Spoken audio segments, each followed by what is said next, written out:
On the night of August 25th, 2011, a 23-year-old woman named Risa Demura, along with her husband, Hiroki Demura, were sitting on their couch in their apartment in Kanazawa City, Japan, watching TV. And as they sat there, they both found themselves laughing hysterically at the screen. They were watching their favorite show. It was this hidden camera comedy prank show, and this was like the highlight of their day, sitting here together on the couch and just laughing their heads off. Risa and Hiroki had been married for just 4 months, and so they were still very much living in that newlywed bliss period, where they basically spent every second they could together. When Hiroki wasn't working, the two of them would go out to eat, they would go to the movies together, or take trips to the beach, since Kanazawa City was right on the coast. And whenever they were out, they were always talking about how lucky they felt, that they had found each other, and that they were married, and that the rest of their lives were going to look like this. Like, how lucky were they? Risa and Hiroki had actually met when they were young kids in middle school, but Hiroki was very shy and really didn't speak to Risa at all at the time. But then later, as adults after college, they ran into each other, and Hiroki, he told Risa the truth, that he actually had always loved her, and he still did. And Risa really had been shocked by this because she had always felt a type of way about him, but it really didn't seem like he was interested in her. So this was like this amazing revelation. But more than that, it was also just incredibly romantic to her, like a classic Hollywood love story. And so when he had confessed his love to her, she had pretty much immediately said, "Oh my gosh, let's go on a date. This is awesome. Let's do it." And from there, it had just been a whirlwind. You know, they had just fallen completely in love, and then within the year, they had gotten married.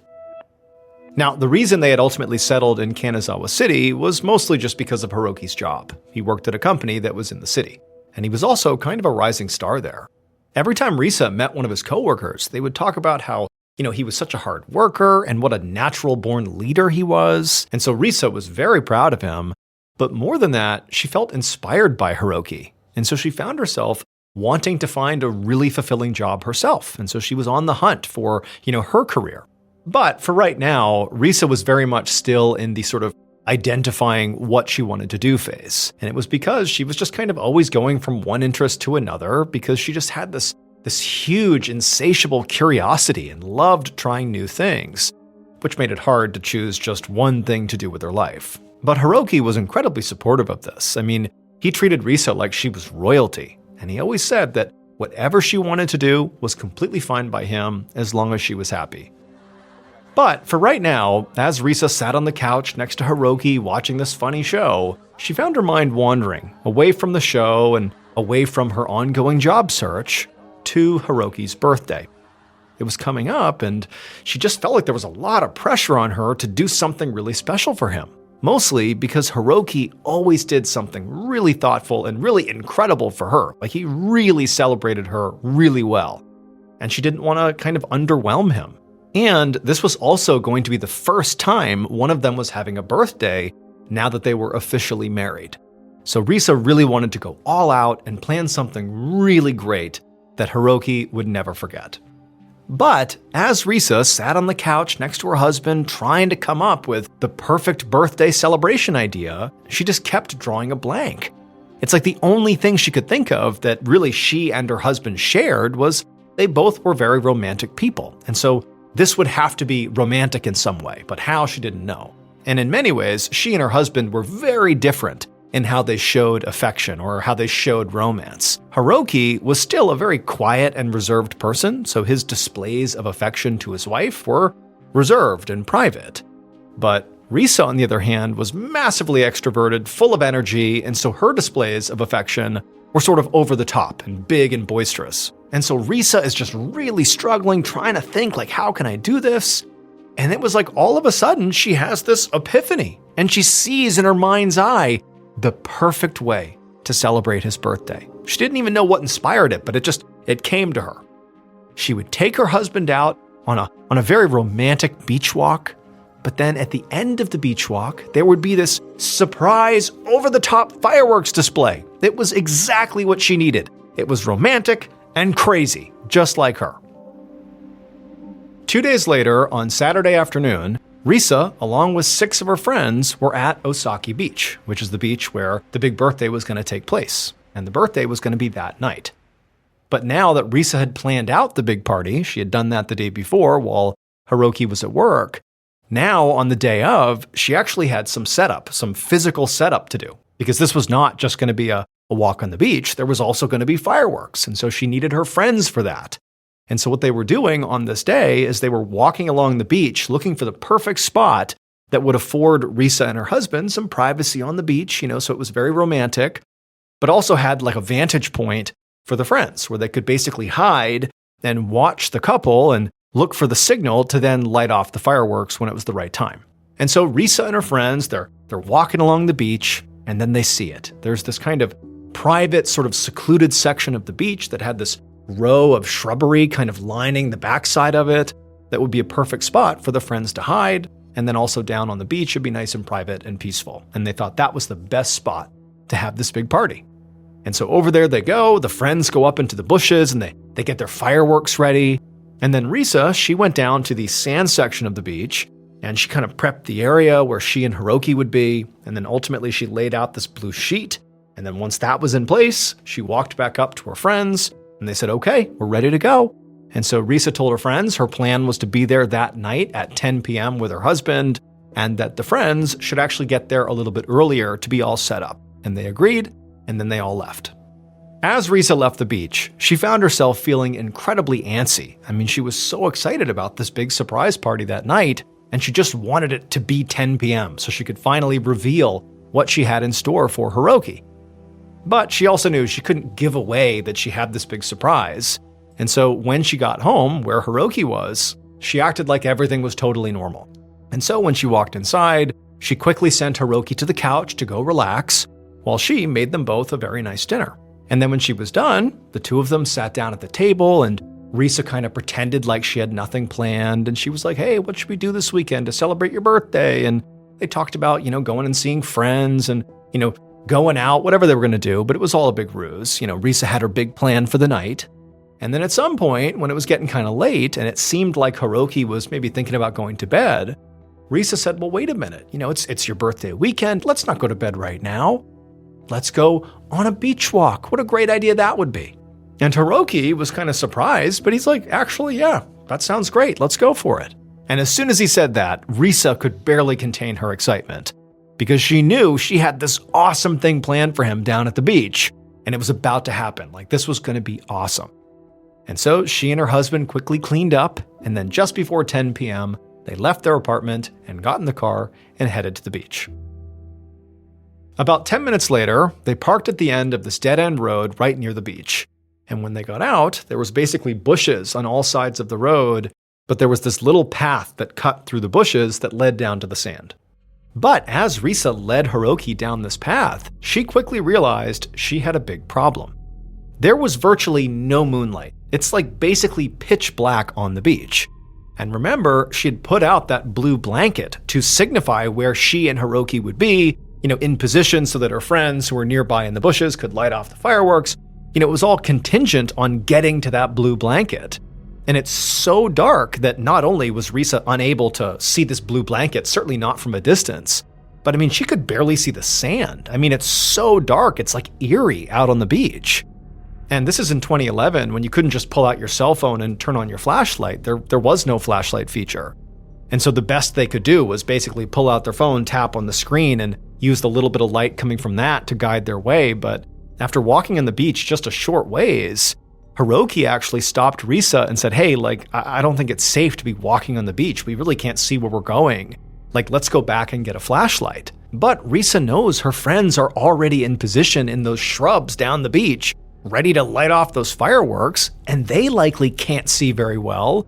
And so she's worried that if she doesn't get there soon, that somehow her friends are going to panic and light off the fireworks prematurely. She doesn't know what's going to happen here, but she's starting to get worried that everything's falling apart and she can't afford to be late. And so she tells her husband, no, let's not go back and get flashlights. Let's just walk on the dark sand. It's no big deal. And so the two of them are walking along the beach using their cell phone screens to guide them. But pretty quickly, Hiroki started to notice that Risa seemed really anxious and was walking really too fast. This is meant to be a peaceful walk on the beach, and Risa is a woman on a mission here, trying to go somewhere, but he doesn't understand where she's trying to go. She's just walking really quickly ahead of him. And finally, he said to her, like, hey, what's going on? Like, why are you trying to walk so quickly? Like, what are we doing out here? And so finally, she just stops and she looks at her husband and she's about to tell him what's actually going on because she feels like, the surprise at this point is ruined. And she basically needs his help if they're going to find this blanket and figure out where they need to be. But right as Risa is about to tell her husband what's going on, suddenly it was like the whole world went completely black. No more ambient light from cell phones, no more minimal moonlight, nothing. Absolute blackness and silence.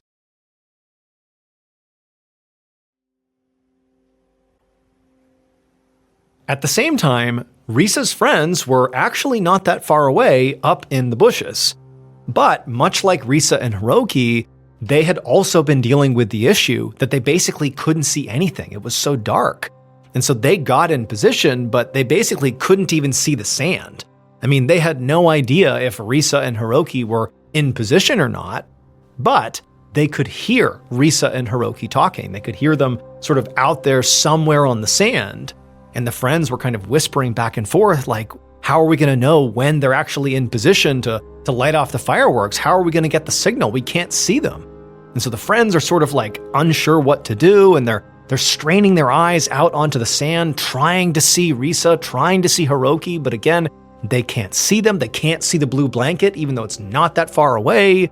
And so they're just like looking and listening, and they can kind of tell that Risa and Hiroki are probably the voices they're hearing, and they appear to be moving in this direction. But then suddenly they start hearing these screams coming from the same direction they were hearing voices that they believed were their friends. And at first they thought the screams might actually be the signal, like light off the fireworks. But the screams, they sounded like somebody was in trouble. And critically, as soon as the screaming started, it abruptly stopped. It was like high-pitched, just awful screams, and then silence. Absolute total silence on the beach. And again, they can't see anything. So they don't know what's going on. They don't even know if that's actually Risa and Hiroki, but they think something's wrong here. So they abandon the fireworks, they leave their hiding spot, and they charge out onto the beach, and they're looking all around, but they really can't see anything. They can't even find the blue blanket, and they knew roughly where it was. They couldn't even find that. And so they're running around the beach, they're calling out to Hiroki and to Risa, but they're not hearing anything back.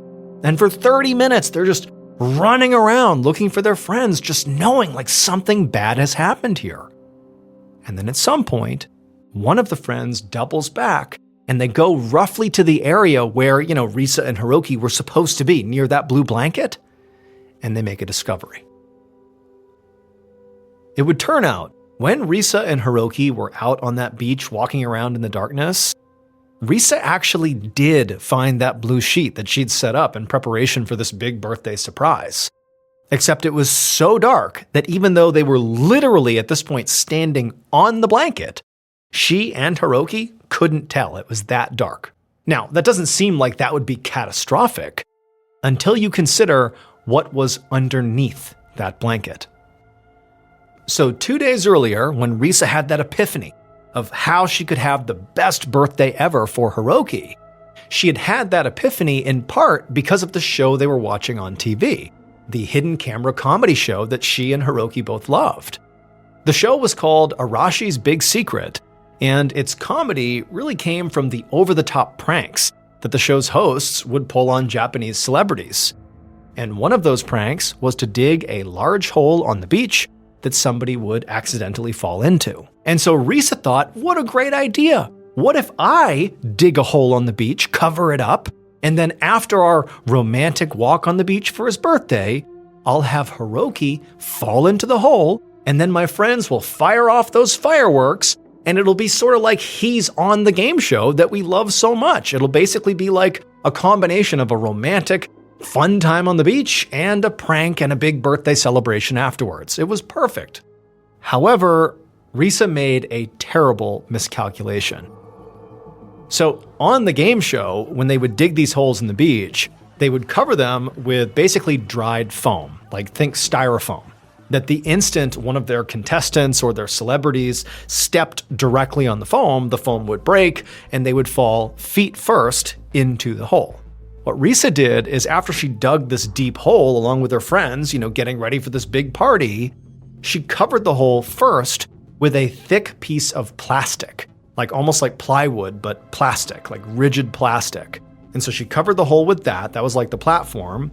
And then she covered that with the blue sheet, so that to the naked eye, it looked like the ground was level underneath the blue sheet. In Risa's mind, this rigid plastic would break the instant her husband stepped on it. It wasn't that strong.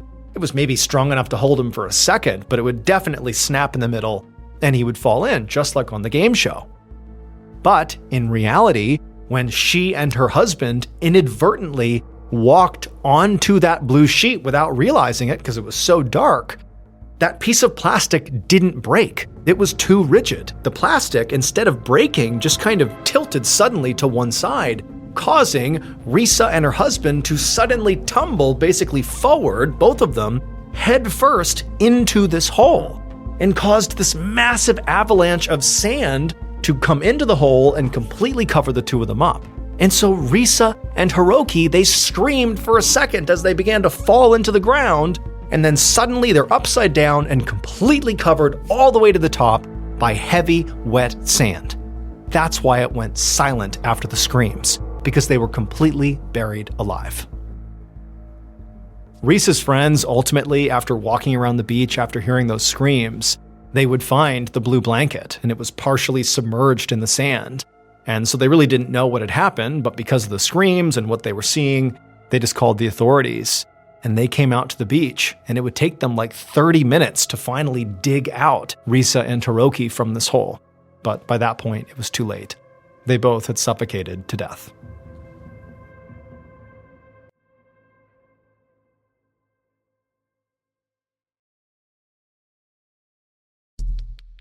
The next and final story of today's episode is called Excellent. One morning in the winter of 1856, a 27-year-old explorer named Dr. Edward Fogel sat down for breakfast at the home where he was staying in the city of Abashir, which was in a kingdom called Wadai in Central Africa.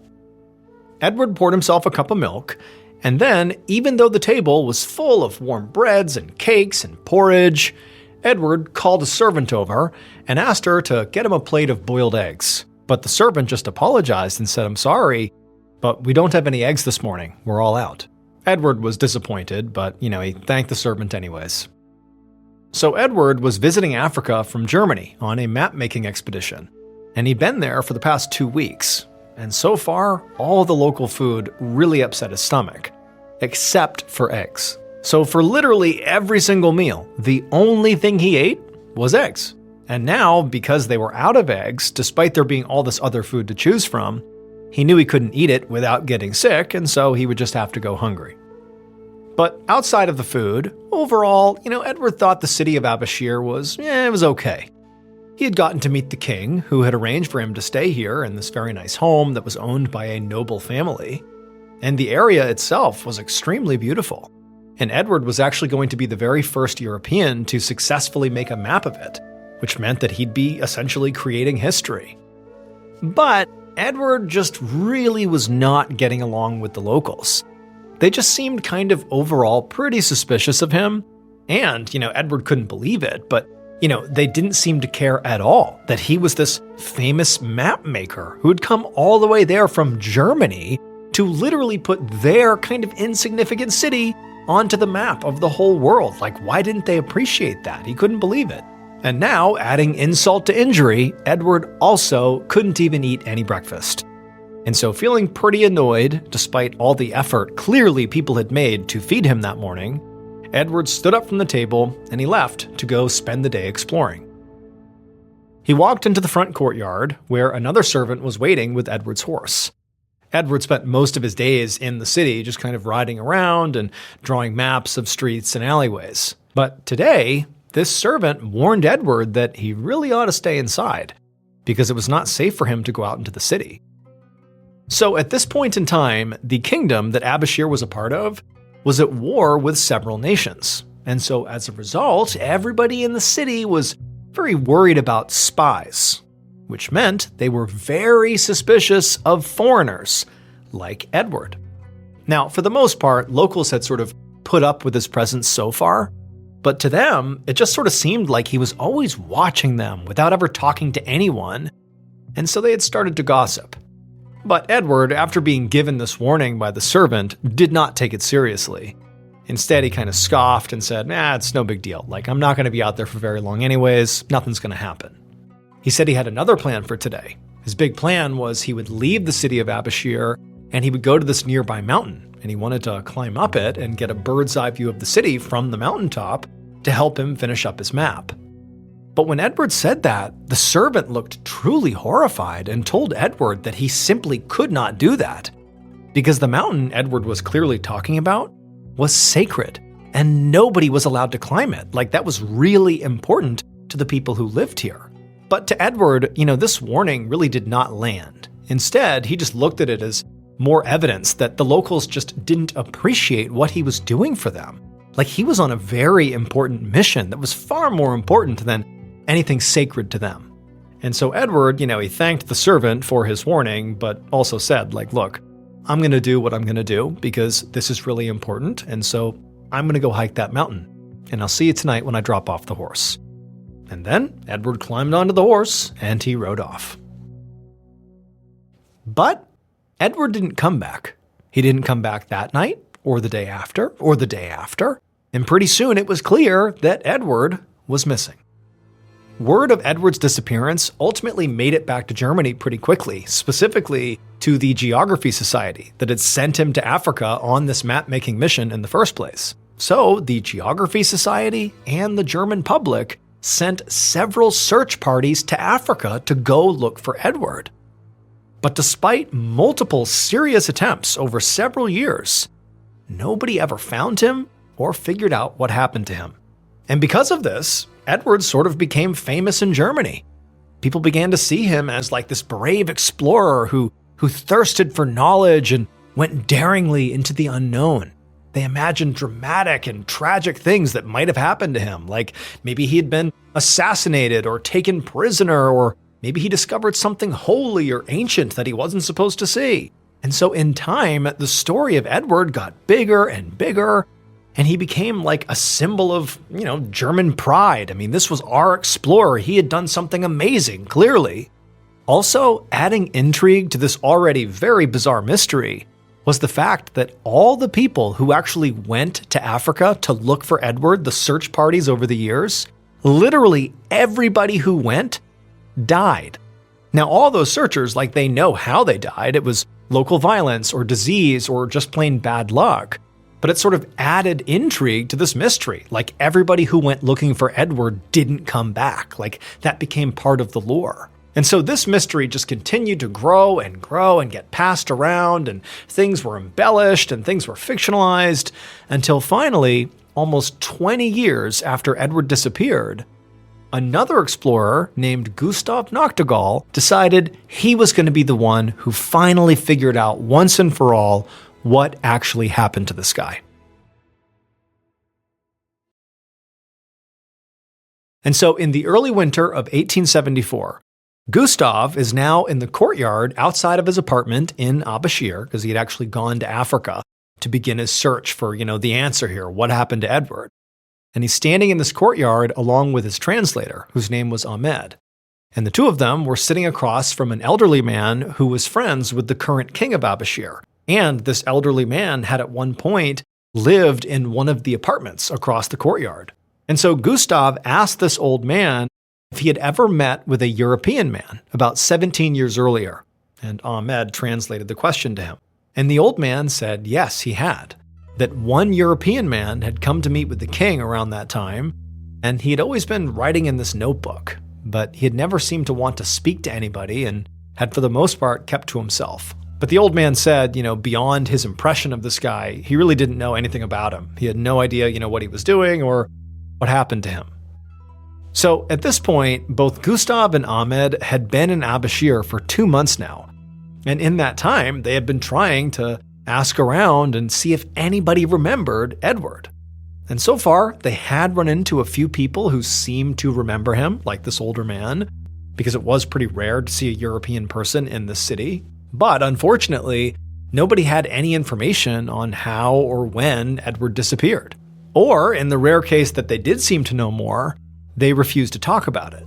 And so for Gustav, on the one hand, this was incredibly frustrating because all he wanted was just the truth here.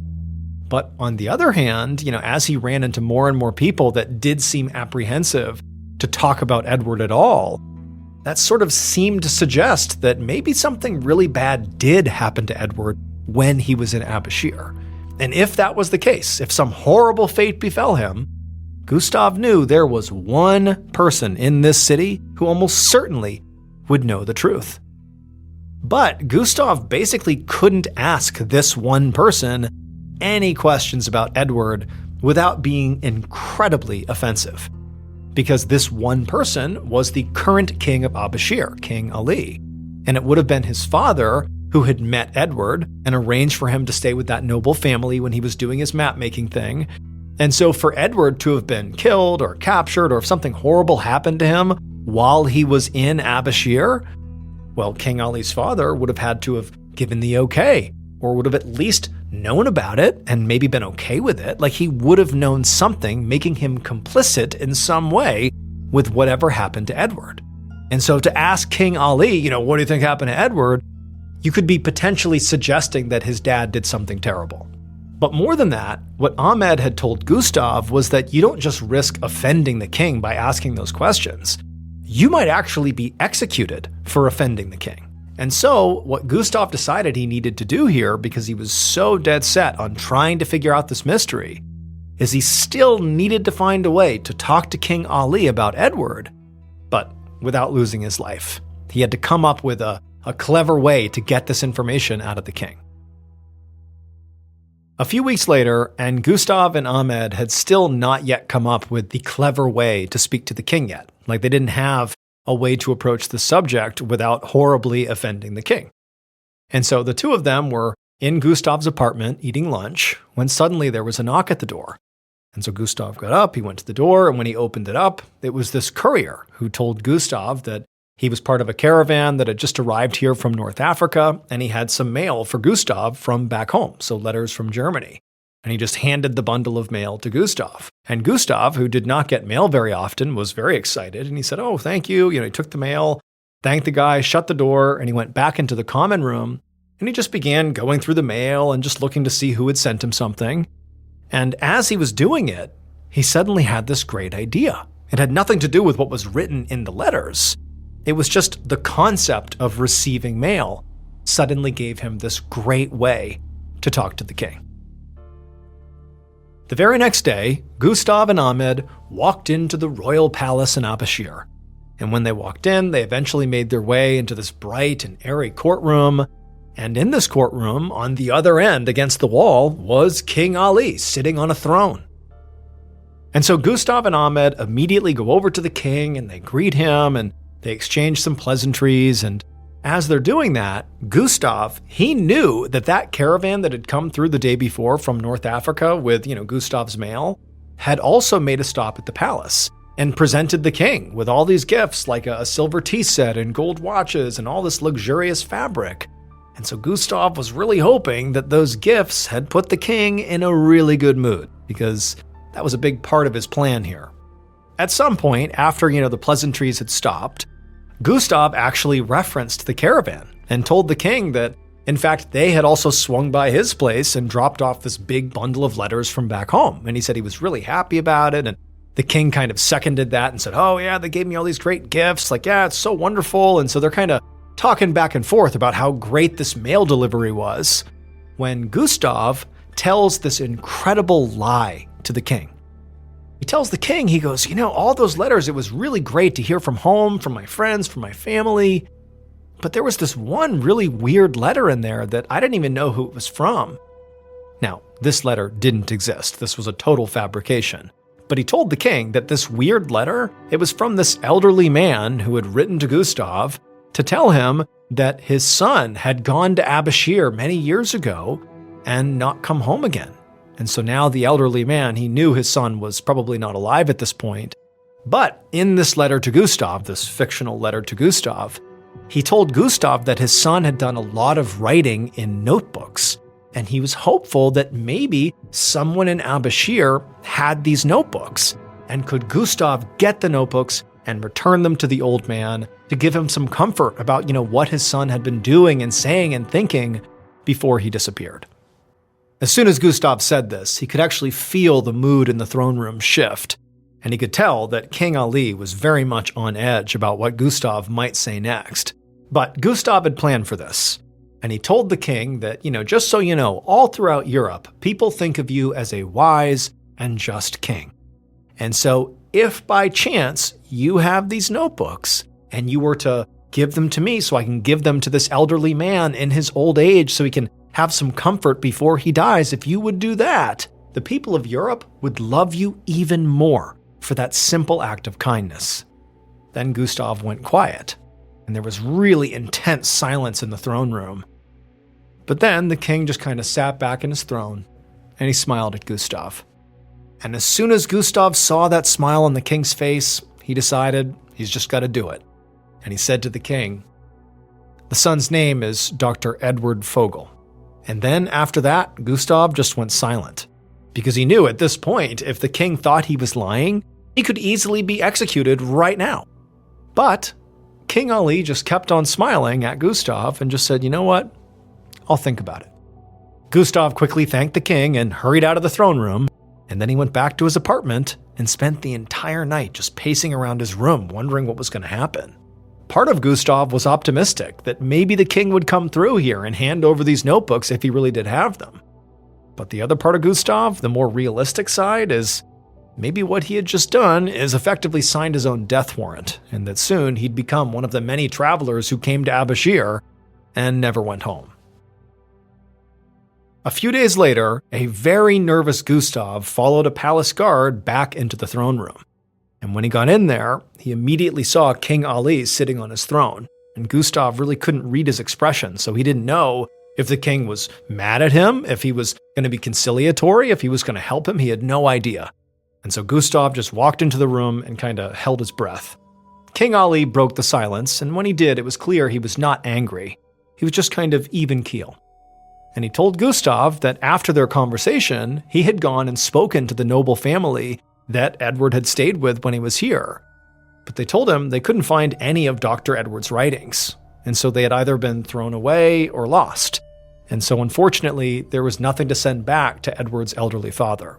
Now, Gustav did not believe this, because at this time, paper was very scarce. So there was no way they would have been throwing it away or destroying it. I mean, paper was pretty valuable. But he couldn't say that to the king, so he just swallowed his disappointment and thanked the king for asking about the notebooks, and then Gustav hoped that at this point he'd be allowed to leave. But one of the guards put their hand on Gustav's shoulder and said he needed to follow him.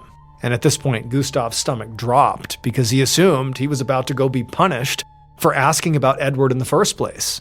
And so Gustav's hands were shaking and his heart was racing as he followed the guard out of the palace and out into the courtyard, where there were some horses tied up and waiting for them. Gustav felt nauseous as he followed the guard through the city streets, and he wondered if he should just try to make a break for it and try to escape. But he looked down different streets and alleys and realized that would be totally useless because the palace guards would find him, so there was nowhere for him to go. And so Gustav had no choice but to just keep on following this guard.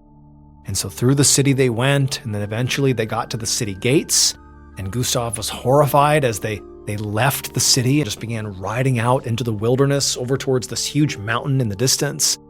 And as they're making their way towards this mountain, all Gustav is thinking is, at any moment here, they're going to just dump me here to die, or they're going to ambush me, or something bad's going to happen to me. At some point, the guard led Gustav all the way to the foot of that mountain, and there, the guard abruptly stopped and climbed off his horse and just turned around and faced Gustav. And he says, "I'm going to tell you exactly what happened to Edward." And Gustav was kind of shocked by this. He really didn't know what was going to happen here. Again, he doesn't even know if he's in danger at this point. But now he's just holding his breath, waiting for potentially this mystery to finally be solved. And so the guard, he looked at Gustav and he said, Edward committed an unforgivable crime, and he was punished for that crime. Now, at this point, Gustav was shocked because Edward was like this very well-traveled and highly respected guy, and it didn't make sense that he would commit any crime, let alone an unforgivable one that apparently cost him his life. And so Gustav kind of blurted out, like, what crime? What did he do? The guard explained that from day one, Edward had made lots of enemies in Abashir. He basically spent his days riding all around the city and staring at everybody and writing in his notebooks, but never talking to anybody. And so people began to gossip that maybe he was a spy. And then also the guard said Edward had climbed their sacred mountain despite being told not to, the mountain that was literally right behind them. And then also the guard said Edward was just totally unpleasant and just kind of a snobby person that nobody liked. But the guard said, none of that is actually what caused Edward to be punished. Edward's unforgivable crime, the one that caused his downfall, was his insatiable hunger for eggs. At every single meal, he refused all the food his noble host prepared for him and demanded eggs. In Abashir, eggs were quite rare and considered a precious gift, and Edward demanded them every single meal, and he ate all of that noble family's eggs. And so eventually the nobles, they could not stand Edward's disrespect, and so they went to the king. And the king, who agreed this was just awful what Edward had done, decided the only appropriate punishment was to take Edward and drag him out to the base of that sacred mountain and literally beat him to death. Dr. Edward Vogel, the proud symbol of Germany's exploring spirit, was executed because he ate an offensive number of eggs. Gustav was unharmed. He, unlike Edward, had actually bothered to learn the local customs and was highly respectful, and so he was allowed to leave the city, even after being told what happened to Edward. And he would become the first European ever to leave Abashir alive. As for Edward's notebooks and maps, they were never found. And now, here's our first story called Just Like the Movies. On a cold fall morning in 1999, 51-year-old Martin Henry walked across the linoleum flooring at the Glister Mary Lee popcorn plant in Jasper, Missouri. The fluorescent lights overhead glinted on all the stainless steel machinery that covered the manufacturing floor.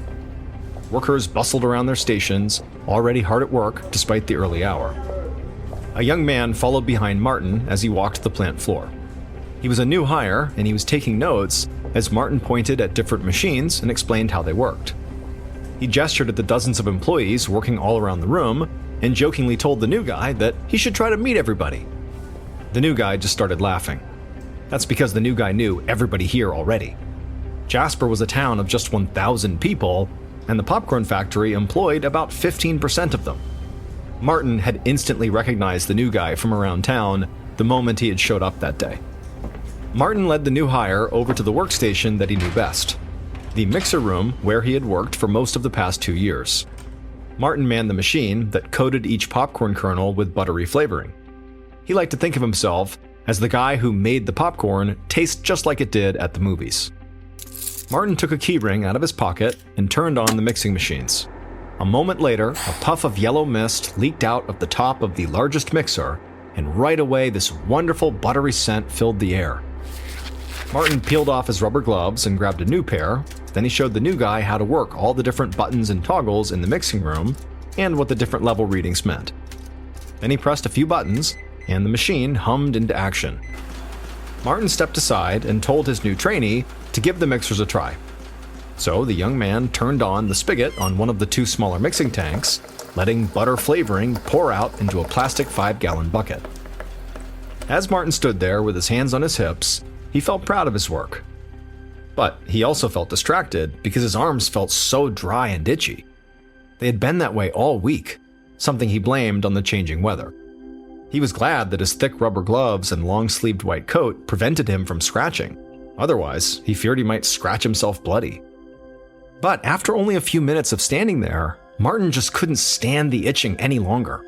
So he excused himself from the new hire and then hustled over to the locker room where he could scratch himself to his heart's content and douse himself in more lotion.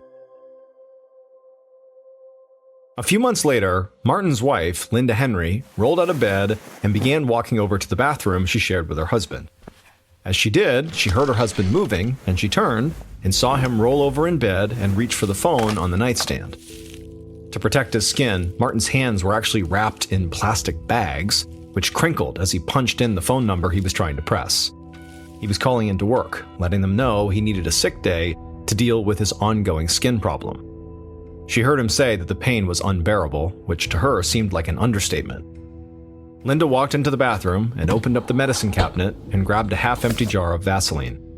For the past few weeks, her husband's hands had been so chapped and flaky that Linda had been coating them in Vaseline and then wrapping them in those plastic bags while he slept, both to prevent scratching and to keep the skin from falling off onto their sheets. For the past couple of weeks, the skin on Martin's hands and legs had gotten so papery and ashen that it had started falling off in 2 to 3 inch chunks. Now, historically, Martin did typically get dry hands in the winter, but it had never gotten this bad before. Linda couldn't imagine what might be causing this severe skin condition, but she was very worried about her husband. He seemed to always be in pain. At first, she blamed his job at the factory. Constant hand washing and changing rubber gloves and cleaning the machines with harsh chemicals couldn't be doing him any favors. But Martin assured her that none of his symptoms got worse while he was at work, and they didn't improve while he was home. Besides, none of the other employees had developed skin conditions. Now, Martin's reasoning made enough sense, but now, as Linda helped Martin remove the bags from his Vaseline-covered hands, it was clear, at least to her, that something was terribly wrong here, and almost certainly it had to do with his job. I mean, what else could it be? And so after saying as much to her husband, Martin finally relented and said that he would file for workers' compensation insurance, claiming he had developed the skin disease from work. 2 months later, Linda was just about to start making dinner when she heard the mail fall through the slot in their front door. Her eyes widened when she saw it was an envelope from the factory's insurance company. She hoped it was good news about her husband's workers' compensation. She carried the envelope into the living room where Martin was sitting back in his easy chair. His hands were covered in bloody red patches where his skin had fallen off. But now, Martin had more to worry about than just a skin disease. Over the past few weeks, Martin had also developed severe difficulty breathing, which really frightened Linda. He'd gone to the doctor, but the doctor said very likely his shortness of breath was unconnected to whatever was going on with his dry skin. The doctor said his breathing issue seemed like a standard case of bronchitis, or maybe he'd developed asthma. But none of the medicines the doctor prescribed for these conditions had helped Martin's breathing. And so Martin spent most days coughing and wheezing, and sometimes even gasping for air. He could barely get up the stairs to their bedroom at night. The recliner was the only place he felt somewhat comfortable. When Linda entered the room, she could see her husband was asleep in the chair. She could hear his soft wheezing. But she felt like this envelope was worth waking him up for. They really needed some good news, and this could be it. So she walked over and tapped gently on her husband's shoulder, and he opened his eyes and immediately just began hacking and coughing, as always. Linda handed him the letter, and when he saw what it was, his eyes went wide. He was eager to see what it would say. By this point, because of Martin's medical issues, he basically didn't leave the house anymore. And he hadn't gone back to work ever since that day he called in sick 2 months earlier.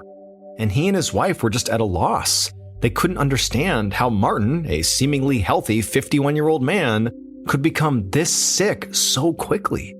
And out of the two of them, Linda was also very convinced that whatever was going on with him really did have to do with his job. It had to be the cause. Also, by now, rumors were starting to spread that other workers at the factory had also become ill. Although they didn't seem as bad off as Martin, their symptoms were similar: wheezing cough, trouble breathing, and this horrible skin rash. And so as Linda watched her now very frail husband open up this envelope, causing bits of his skin to flake off and fall to the carpet, she hoped the other men from the factory would also apply for workers' compensation too, because clearly something was terribly wrong at that factory. Linda watched Martin take the sheet of paper out of the envelope and read it over. Then Martin cursed and told her bitterly that his workers' compensation claim had been denied. The company's doctor had evaluated Martin before his breathing problems started, and so the only thing he had been evaluated for was his skin condition. And there wasn't enough evidence to prove his dry, flaking skin was caused by conditions at the factory. And so if Martin and Linda were going to get some financial help, it would have to come from somewhere else. A few weeks later, in April of 2000, Dr. Thomas Carter reviewed some paperwork at his desk in Kansas City, Missouri. Dr. Carter was an occupational health physician, and he'd been alerted to the strange medical cases coming out of the popcorn plant in Joplin. Over the past few weeks, Dr. Carter had interviewed Martin, along with 7 other popcorn factory workers, all of them struggling to breathe and suffering rashes all over their bodies. He now had medical records for all 8 workers, and the details had shocked him. All 8 had been given different diagnoses, like asthma, bronchitis, and emphysema, but their symptoms were almost identical. All 8 men were struggling to get air into their lungs, and medication had been ineffective in treating their symptoms. One of the workers was 44 years old, but his lung capacity had been reduced to that of a small child. Given all the evidence, Dr. Carter had drawn a chilling conclusion. In his opinion, Martin and the 7 other workers had a rare but often fatal lung disease called bronchiolitis obliterans, which literally meant the obliteration of the lungs' airways. Most people with this condition die within 5 years as their airways become increasingly inflamed and then scarred, making breathing extremely difficult. It can also cause the painful skin condition Martin was experiencing, although many doctors don't make the connection. And so while Martin and his co-workers were grateful to now have this information about what was happening to their bodies, at the same time, they were devastated. This condition they had was irreversible, and unless they got a lung transplant, they would die. In all of Dr. Carter's 25-year career, he'd only ever seen this disease 3 times. And now, there were 8 cases in a single town of only 1,000 people, and all 8 of those people worked at the same factory. Those were epidemic-level numbers. And so Dr. Carter picked up the phone and called the Missouri Department of Health and Human Services. 6 months later, in November of 2000, Dr. Rebecca Roberts stood on the factory floor at the popcorn plant, watching several factory workers breathe into small plastic devices called spirometers. Dr. Roberts had flown into Jasper the night before from Washington, D.C. She worked at the National Institute for Occupational Safety and Health, and this popcorn facility had been on her radar for a while now. Over the summer, Dr. Roberts and her team had learned about the 8 factory workers who had developed the terrible respiratory disease called bronchiolitis obliterans. She also knew that investigators from another agency, the Occupational Safety and Health Administration, or OSHA, had inspected the popcorn facility. But the OSHA investigators didn't find any health or safety violations. But despite their findings, Dr. Roberts just couldn't get around the idea that there had to be some connection to this factory. I mean, the idea that 8 workers all at the same plant all developed the same rare lung disease, it couldn't be coincidence. So that August and September, she had personally conducted 2 walkthrough investigations of the popcorn plant. Now, during those visits, Dr. Roberts had not spotted any obvious red flags. But she still was not convinced that this factory was safe. So she had decided to return to the factory one more time, and this time she brought a medical team to do a more detailed survey. Today, her team was interviewing workers at the factory and using these spirometers to measure their breathing. While Dr. Roberts' team talked to workers on the main factory floor, she turned her attention to the mixing room, where Martin once worked. There was only one man in the mixing room, moving buckets of butter flavoring from one vat to another. When Dr. Roberts introduced herself, he shook her hand and said that his name was Simon. Then he began to cough into the crook of his elbow, and as he did, he kind of shook his head, cursing under his breath. Dr. Roberts asked him if he was coming down with something. Simon told her he'd had a cough for a while now. He laughed and said it actually helped him fit in, because pretty much everybody who worked in the mixing and packaging rooms had asthma or bronchitis or something like that, and so everybody was coughing all the time. After this short conversation, Dr. Roberts climbed up a nearby metal staircase to the mezzanine, which looked out over the mixing room. There were a few men working there, and she quickly waved them over. A tall guy with a hairnet came over first, and Dr. Roberts asked him if he had breathing problems too.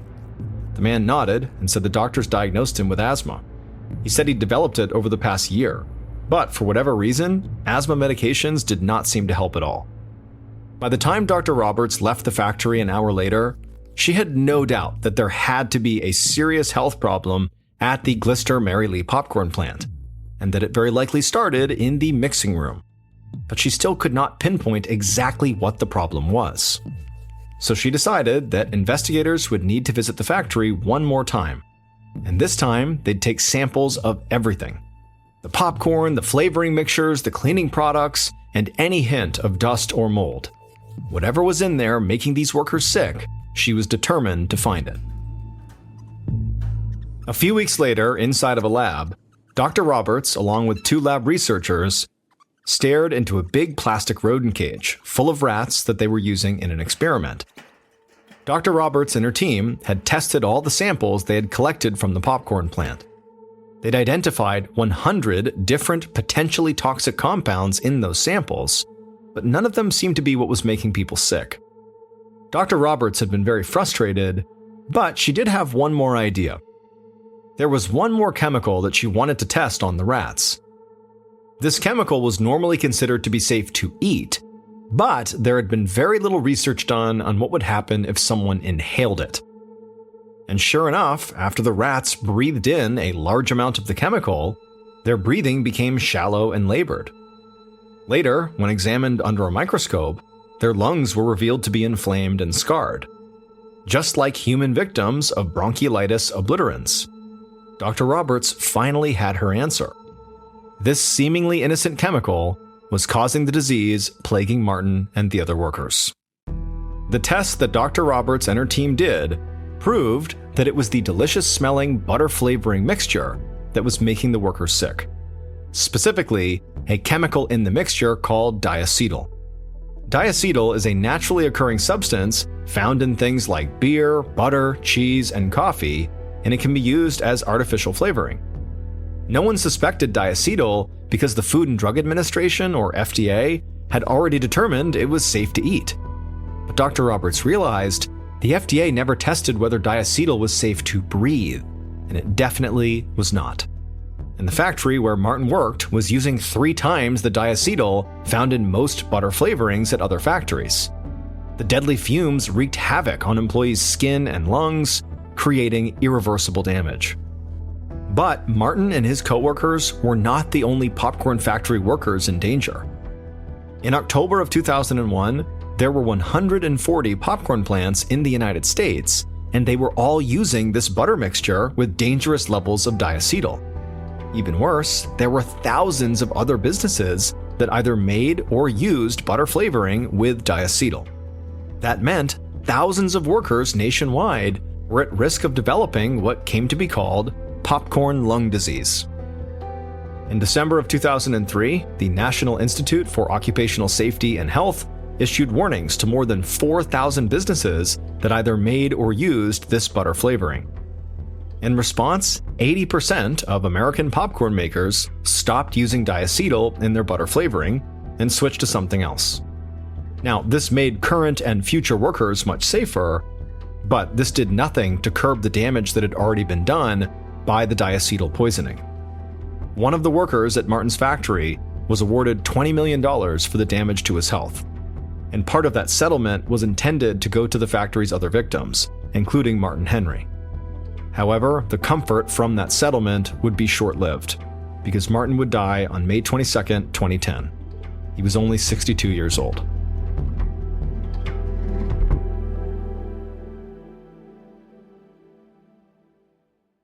And now, here's our second story called Headache from Hell.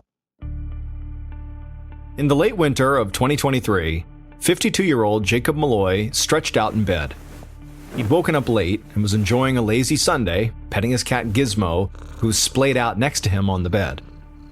Finally, Jacob's stomach started to grumble, so he rolled out of bed and pulled back his curtains. A bright beam of sunshine filled his bedroom with light. He cracked open his window just enough to feel a cool but pleasant breeze sweep through his room. Jacob lived in Orlando, Florida, so even though it was February, It was a mild 60 degrees outside. Jacob heard the coffee maker percolating downstairs, and he knew that it was time to go join his wife Jessica for breakfast. So he went down to the kitchen and quickly invited Jessica to sit at the table while he made them both food. 30 minutes later, Jacob had bacon frying in a cast iron skillet on the stove while he poured pancake batter onto a searing hot griddle. After a minute, he flipped the pancakes, then he turned back to the stove to take the bacon out of the skillet. He timed it just right. The bacon was still soft and flopped gently onto his plate. He hated when bacon got too crispy. It tasted too dry. He used the grease from the bacon to fry up some hash browns and eggs, then carried 2 loaded plates over to the table. Jessica brought over the pot of coffee and then thanked her husband for the extravagant breakfast. Jacob winked and told Jessica not to tell his doctor. She laughed, but Jacob actually wasn't kidding. He was overweight and had type 2 diabetes, and so his doctor had told him a few times to lay off the greasy food. But Jacob figured what the doctor didn't know wouldn't hurt him. He dipped a forkful of hash browns into the golden yolk from his fried eggs and took a big, satisfying bite. A few weeks later, Jacob was out in the yard mowing the lawn when a sharp pain erupted in his temple. Jacob stopped the mower and beelined for the garage. He got migraines about once a month, so he knew what it felt like when one was coming on. Jacob called out to Jessica as he walked in through the garage door and jogged up the stairs. He got some headache medicine out of his nightstand and took 2 pills before collapsing onto his bed. Within a few minutes, a familiar ache began to pulse behind his temples. But instead of moving forward towards his forehead like usual, the pain seemed to migrate toward the back of his skull. And his migraine medication wasn't helping at all, which was unusual. It was strong stuff, and until now, it always seemed to do the trick. And so Jacob had no choice but to just bury his head in a pillow and ride out the pain. Finally, sometime that evening, the throbbing at the base of his skull subsided. It had been a shorter migraine, but so painful it didn't feel like he'd gotten off easy. 4 months later, Jacob sat in his primary care doctor's office, chatting with his physician while a nurse took his blood pressure. She frowned when she read the numbers aloud on the blood pressure sleeve. Jacob's doctor admitted they were a little high, but otherwise his vitals did seem fine. Jacob nodded. He expected a little bit of high blood pressure, given all the greasy food he'd been eating. But it was not high blood pressure that had brought Jacob to the doctors that morning. It was his migraines. Ever since that day he was out mowing his lawn, they'd become more and more frequent. Weekly instead of monthly. And they were really beginning to interfere with his life. Most recently, he'd been spending just about every weekend laid up in bed. The doctor found this very concerning, and he asked if Jacob was experiencing any other symptoms, like seizures or numbness or sensations he couldn't explain. Jacob thought for a moment, but then said no, everything else felt normal. The doctor nodded and told Jacob that he wanted to order a CT scan. If there was something going on in Jacob's brain, the CT scan would show it. An hour later, Jacob and the doctor looked at the CT scan image of Jacob's brain on a computer screen.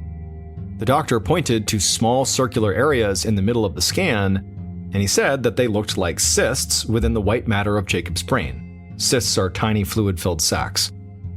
The doctor said cysts in the brain are never good news because they can cause a painful pressure buildup and even vision problems. The doctor explained that his biggest concern amongst the cysts was the cluster of cysts located at the bottom right-hand corner of Jacob's brain. He thought that those could actually be causing Jacob's symptoms, the headaches.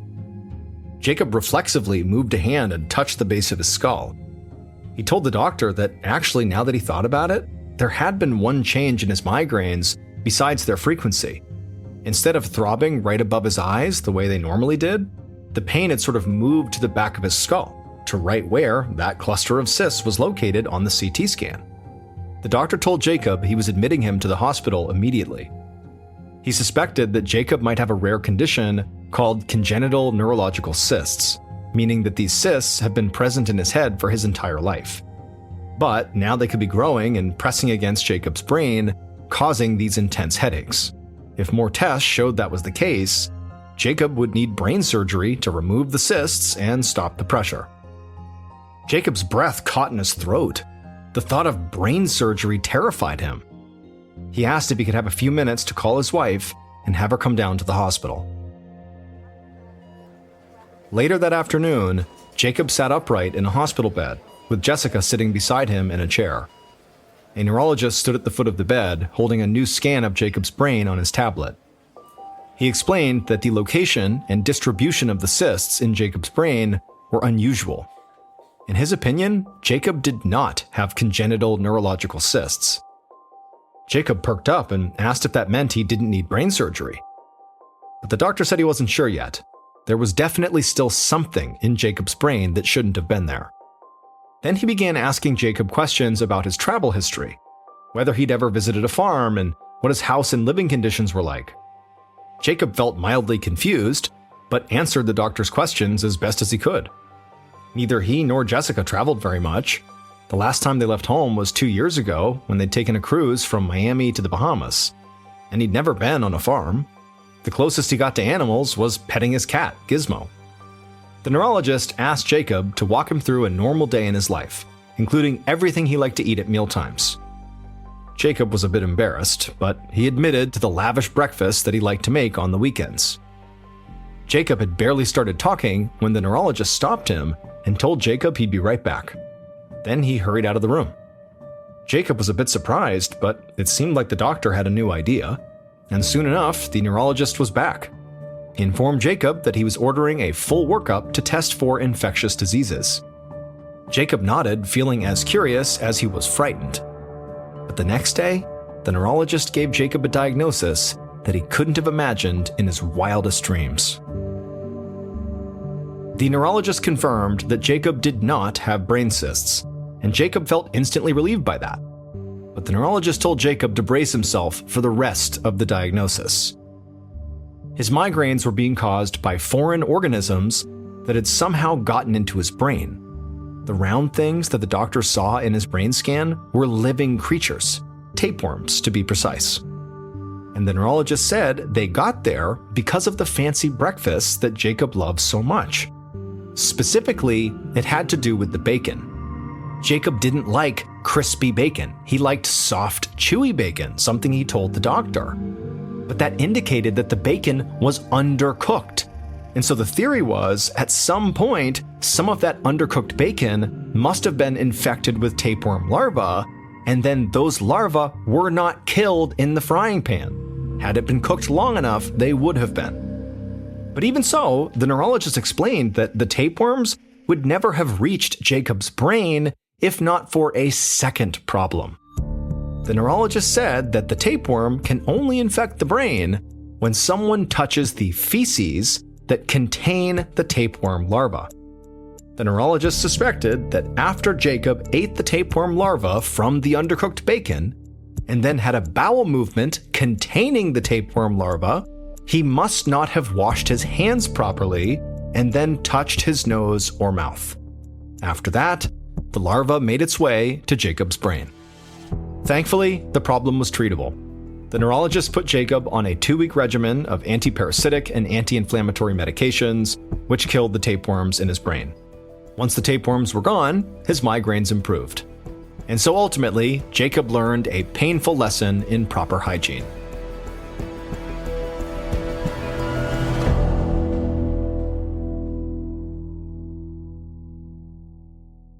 In 2019, Robert Nishimoto was a 71-year-old retired professor of sociology from the University of Southern California. After his retirement, he had moved back home to Hawaii to spend his twilight years with friends and family. On Saturday, November 2nd of that year, Robert suddenly felt motivated to go out into his backyard and finally do a huge cleanup. His grass was fine, he took care of that, but the very back of his property was totally overgrown with bushes and shrubs, and the trees were totally long and had not been trimmed in some time. And so he figured he would just go back there and hack a bunch of it down. And so that morning he rounded up all of his yard working tools and he headed out to the back of his property and he got to work. And all day his neighbors saw him slowly making progress as he kind of hacked his way towards the back of his property. And by the evening that night, it looked like he was almost done. 2 days later on Monday, Robert's friends were at their favorite restaurant in town waiting for Robert to show up for lunch. This was something they did all the time. But Robert was running late, so one of them texted Robert to ask where he was, but he didn't get a response.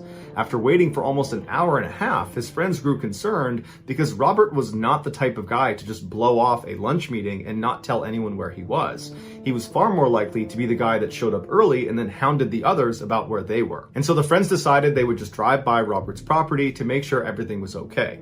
But when they pulled onto a street, they saw down the end of the road in front of Robert's house were fire trucks and police cars and tons of commotion. It would turn out nobody had seen or heard from Robert since 2 days earlier when he was out in his backyard doing that yard work. And when his family had tried to get in touch with him all weekend, they hadn't been able to. And so finally, on this Monday, right as the lunch friends are arriving at Robert's property, Robert's own family had called the police to do a welfare check on Robert.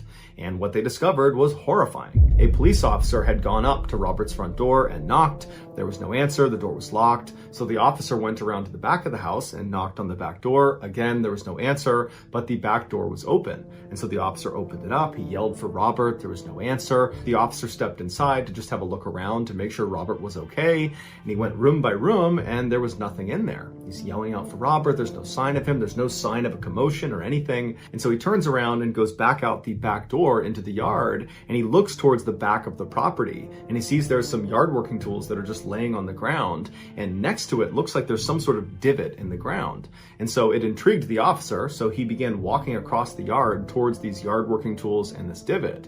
And as he got closer and closer to this divot, he saw there was a small hole in the center of this divot in the ground. And so the officer made it right up to the edge of this strange indentation on the ground, and he looked into this little hole, and then all of a sudden the ground kind of collapsed into itself, revealing a 2-foot wide hole where the small hole had been. The officer jumped back to keep from falling in, and after a few moments, he stood back up and he walked very cautiously to the edge of this hole, and he tried to shine his light down into it, but he couldn't see the bottom. It was obviously a very deep hole. And so he carefully moved forward, testing every step to ensure the ground was not going to erode underneath his foot. And then finally, he got right to the edge where he could shine his light all the way down to the bottom, 22 feet below, and there on the bottom was Robert's body. In cities, people are afraid of falling into manholes. In parts of Hawaii, people are afraid of falling into lava tubes. These tubes form during volcanic eruption. When the lava flow is flowing downstream, it begins to cool, and the exposed section of lava starts to harden and creates this sort of shell around the lava flow that's traveling underneath it. And that lava will continue to flow for months until it completely drains and leaves behind this hollowed out shell that makes this massive tube underground called a lava tube. And over time, nature just kind of reclaims the outside and inside of these lava tubes, giving the impression from the top looking down that it's just normal earth with trees and plants growing on top of it, but really underneath it is this massive underground hollowed tunnel. Robert fell through what is called a skylight, which is a small hole at the top of one of these lava tubes. Because Hawaii is known for having lava tubes all over the island, residents have to be aware of skylights when they're walking around the island. But luckily, in the high trafficked areas, they're very easy to identify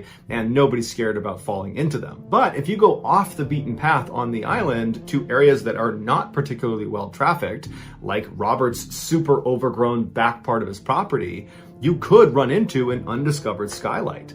And experts say those skylights are difficult to identify because a lot of times in these areas that are totally overgrown and off the beaten path, the grass and the brush have kind of grown over the hole, and so you wouldn't necessarily see it. It would look like solid ground when in reality it was a death trap.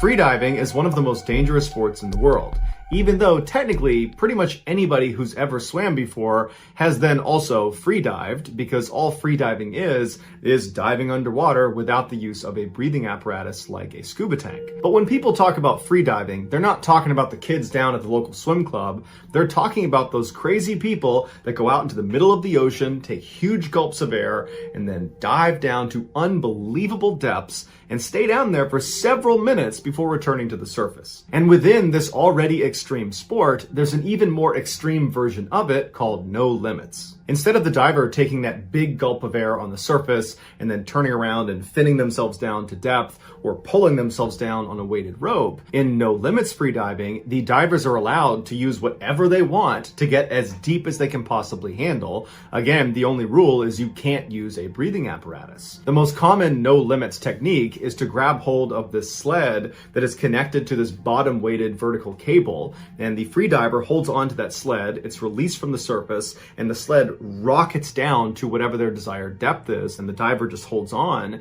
And then once they reach the bottom, the diver then turns a switch, which shoots air into this big balloon that's attached to the sled. And once the balloon is filled enough, it will pull the sled and the diver who's hanging onto it back up the cable, back up to the surface. Normally, a no-limits freedive using this technique takes approximately 3 minutes start to finish. The reason no limits is considered a more extreme version of freediving is because it allows the divers to go to these extraordinary depths that they physically are not capable of getting to on their own. We're talking about over 100 meters below the surface. There's just no way a person can just kick themselves down there. You would need the sled. And then conversely, you would not be able to swim 100 meters back up to the surface before you drown. You would have to use that balloon. And so in no limits freediving, when you go down to these crazy depths, if your equipment fails, it's usually fatal. On October 12, 2002, 28-year-old Audrey Mestre was sitting on a floating platform off the coast of the Dominican Republic. The French native no limits diver was mentally preparing herself for what she was about to do. Audrey was one of the best freedivers in the world, and this day she was trying to become the best freediver in the world by breaking the world record for the deepest depth achieved by a no limits freediver, which was 170 meters. And that record was actually held by her husband, Pippin Ferreras. But as she sat on that platform, doubt must have crept into her mind, because storm clouds began to roll in, and in the world of no limits freediving, where so many things can go wrong, there's no reason to add in another risk factor like bad weather. It could affect the people on the surface that are trying to support you. It could affect the line that you're using to bring you down to depth. It's just an unnecessary risk. Also, Audrey was using a new piece of equipment. She had a slightly thinner cable that was going to bring her down to the bottom that her sled was attached to, but she didn't know if it would work for this deep of a dive. And her husband, who was in charge of safety for this dive, had been criticized in the diving community for rushing this record attempt, that he hadn't done enough preparations. There weren't enough medical staff. There wasn't enough standby divers that were going to be on site or on shore at the time of this dive. And Audrey was aware of these criticisms because her husband was regularly criticized in the no limits freediving world, because 6 years earlier, he had had 2 separate people on staff die during different diving accidents, and people accused Pippin of being very reckless. But despite all of these red flags and reasons not to do this dive on this day, Audrey was really confident and wanted to do this, and so she signaled to her team that she was ready to start. She zipped up her yellow wetsuit and then checked her sensors and video camera she'd be using for the dive, and then she put on her fins. Meanwhile, her husband checked the balloon that was there to inflate and bring her back up to the surface.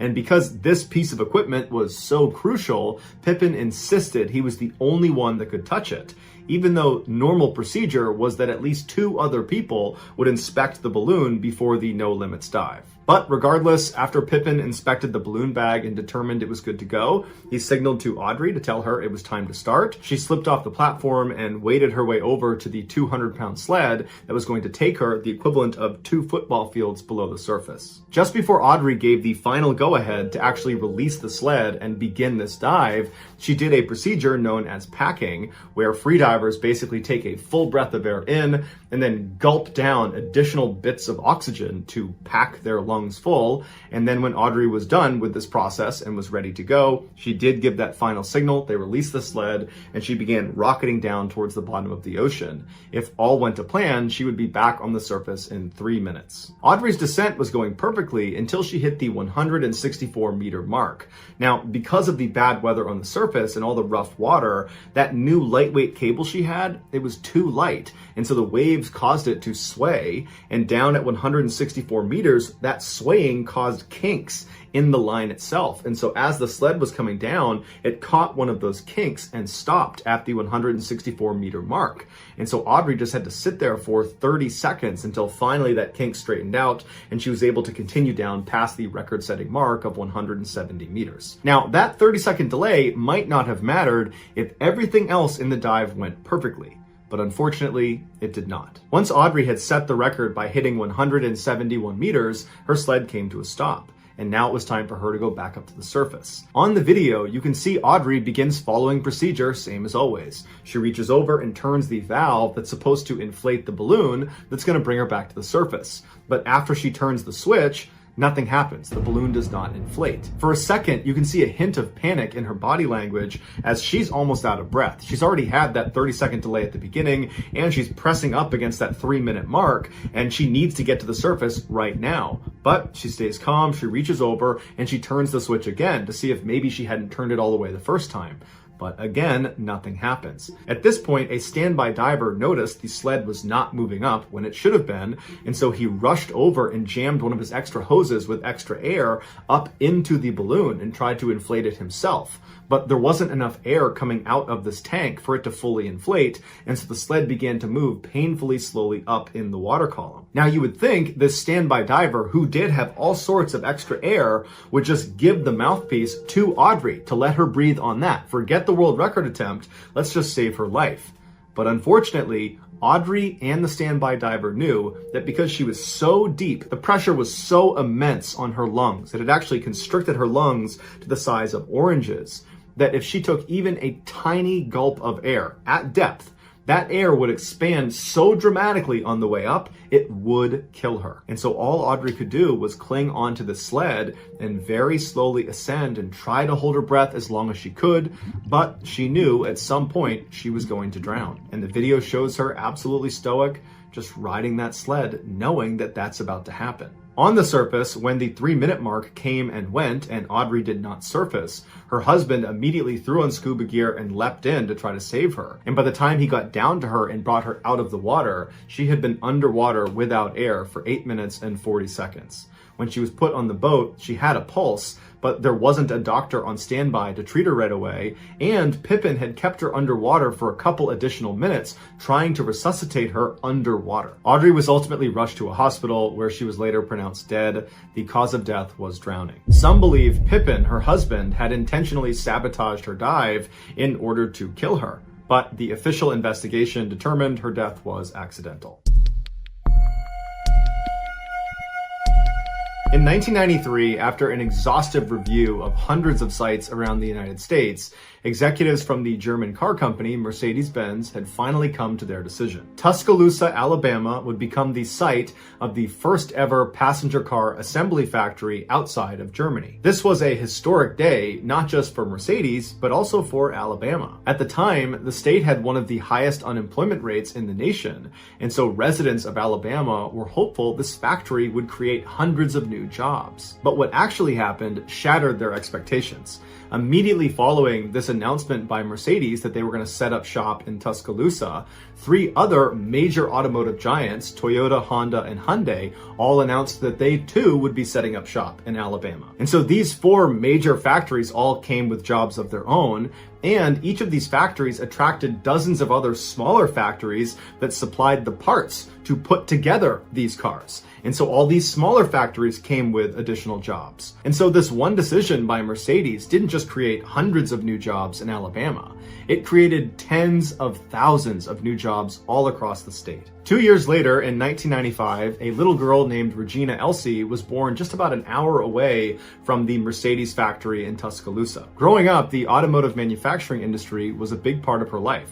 Her family worked in the factories, and as a kid, every day when she went outside, she would see dozens of these 18-wheelers come bombing down the road in front of her house, carrying car parts on their way to one of the many factories. Regina was a reserved and quiet kid. She loved to read, she was a good student, and she loved animals. She would take in stray animals. Any animal she could find, she would bring it back home to her house, but her favorite animal was her dog, who she named Cow. She dreamed of becoming a pediatrician, and so after high school, she enrolled in a local community college on a federal grant with plans to eventually transfer out to Auburn University, where she would finish her degree and then hopefully go on to medical school. But while she was at the community college, she fell in love with a local boy named Dan, who she'd actually gone to kindergarten with. And before long, the two were engaged to be married. The young couple wanted to move in together, but they didn't have enough money.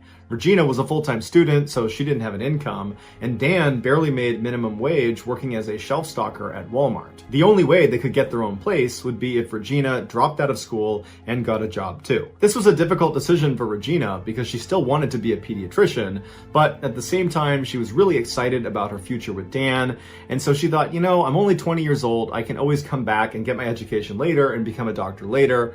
And so in January of 2016, she disenrolled from her classes and went out looking looking for a job. A month later, she landed a job as an assembly line worker at a car parts supplier factory where her stepfather and one of her sisters currently worked. It was called Asian USA, and they supplied parts to Hyundai and to Kia. Regina's mother told her that it was not a great place to work, that she had worked at 2 other similar auto parts supplier factories, and the pace and pressure was unbearable. Car parts suppliers are known for being under intense pressure to reach their quotas every single day. Failure to do so, even by a slim margin, can lead to massive fines imposed on them by their customers, like in this case, Hyundai and Kia. This immense pressure on these suppliers often leads them to overwork their employees, like Regina. And the employees develop a sort of production at all costs mentality because they see their employer only cares about hitting their daily quota. And so employees will cut corners and skirt safety regulations to ensure they stay on their quota. But after Regina's mother approached her and told her about all these horrible things about the auto parts supplier factories, Regina said, "I got bills to pay." She'd already moved into a house in southeastern Alabama near the Asian factory. She was living there with her fiance Dan and her beloved dog Cow. She had bought herself a brand new car, which she was very proud of, and she had found herself the perfect wedding dress that fit her just right, but it cost $4,000. And so Regina was not about to walk away from this job. She needed the money. When she first started at Asian, she was put on temporary status, which meant she only made $8.75 an hour. In order for her to make more money, she would need the company to shift her to full-time status, which came with a $1.75 per hour raise. Determined to show the company she was worthy of being shifted to that full-time status, Regina volunteered for 12-hour shifts, 7 days a week. But by June of that year, after 6 months of this hellacious work schedule, Regina was over it. And she went to her parents' house, she laid on the couch, and she told them that she just couldn't do it anymore. And in fact, she was going to start looking for other work, preferably something she could do part-time so she could go back to school and continue to pursue her career as a pediatrician. And her family was relieved and excited to see her get her life back to normal. A few days later, on June 18th, Regina, who was still employed at Asian, was working the day shift at the factory. Her job that day was to oversee a robot that would weld on these metal pillars onto the front right and the front left of the car where the side view mirrors would attach to. This robot looked like a giant arm protruding from the ground, where at the end of the arm, where the hand would be, were 2 welding tips that stuck out about 4 inches each. The robot was surrounded by this huge chain link fence that was there specifically to keep the employees from getting too close to it while it was in operation. Regina would oversee this robot via a computer screen outside of that cage. At some point in the afternoon, as Regina is monitoring her computer, it comes across the screen that there is a stud fault on robot 23. Now, her robot was not Robot 23. It was the robot adjacent to her station.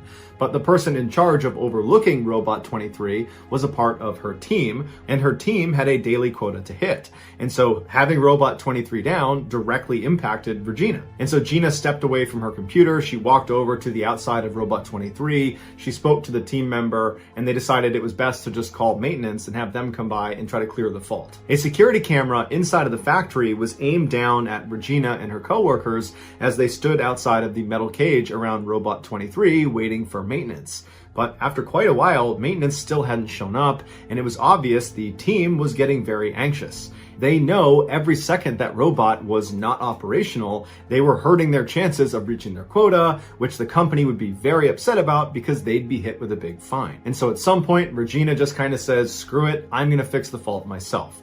And so she picks up a small tool that looks like a screwdriver. She opens up the cage to Robot 23, and she steps inside and walks right for the stem of the robot.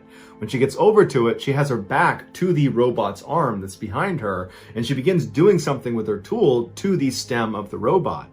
And whatever she does, it works because the robotic arm behind her springs into life and immediately goes back into the action it had been trying to perform before it failed. And that action involved swinging back in Regina's direction. And when it did, those 2 4-inch welding tips at the end of the robotic arm were driven directly into Regina's back, impaling her. Her coworkers saw it happen and hit the emergency shutoff switch, but it didn't power down the robot until after it had thrust Regina across the cage and pinned her up against the wall. And so with this robot now powered down, the welding tips were now run all the way through her upper back and pressed up against the wall. She was literally pinned to the wall like tacking up a piece of paper with 2 tacks in a cork board. She slouched over, but her eyes were wide open. She was conscious, but she didn't make a sound. Nobody knew how to release Regina from the robot's grasp. And so the team leader hopped on a forklift and sped across the factory floor towards the break room. He ran inside, he found a maintenance worker, and he dragged him out. They got on the forklift. The maintenance worker had to sit on the team leader's lap, and they sped back across the factory towards the Robot 23 cage. When they got there, they took this maintenance guy and basically thrust him into the cage and told him to get Regina out. But the maintenance worker didn't speak any English. He was terrified at what he was seeing Regina the way she was. He didn't really know how to fix the situation. Tempers were flaring, and before long, the maintenance worker just got overwhelmed and ran away. When emergency crews finally arrived several minutes later, Regina was still pinned by this robot. She was conscious, her eyes were wide open, and she was still totally silent. And they were able to get her off. They sent her to a hospital, and then she was transported to a trauma center, but it was too late. The damage that had been done to her by getting impaled by this robot was just too extensive, and she died at the hospital. It would turn out Regina's company, Agent, had not properly trained her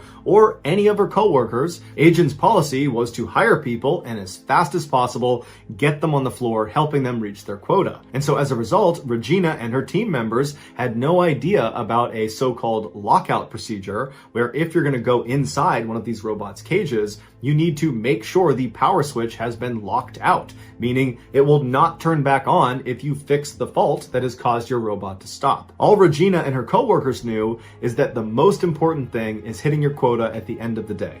And so that was the reason Regina went inside of the cage, and that was the reason Regina was killed. Agent ultimately pleaded guilty to not having properly trained Regina, leading to her death, and they paid the family $1.5 million.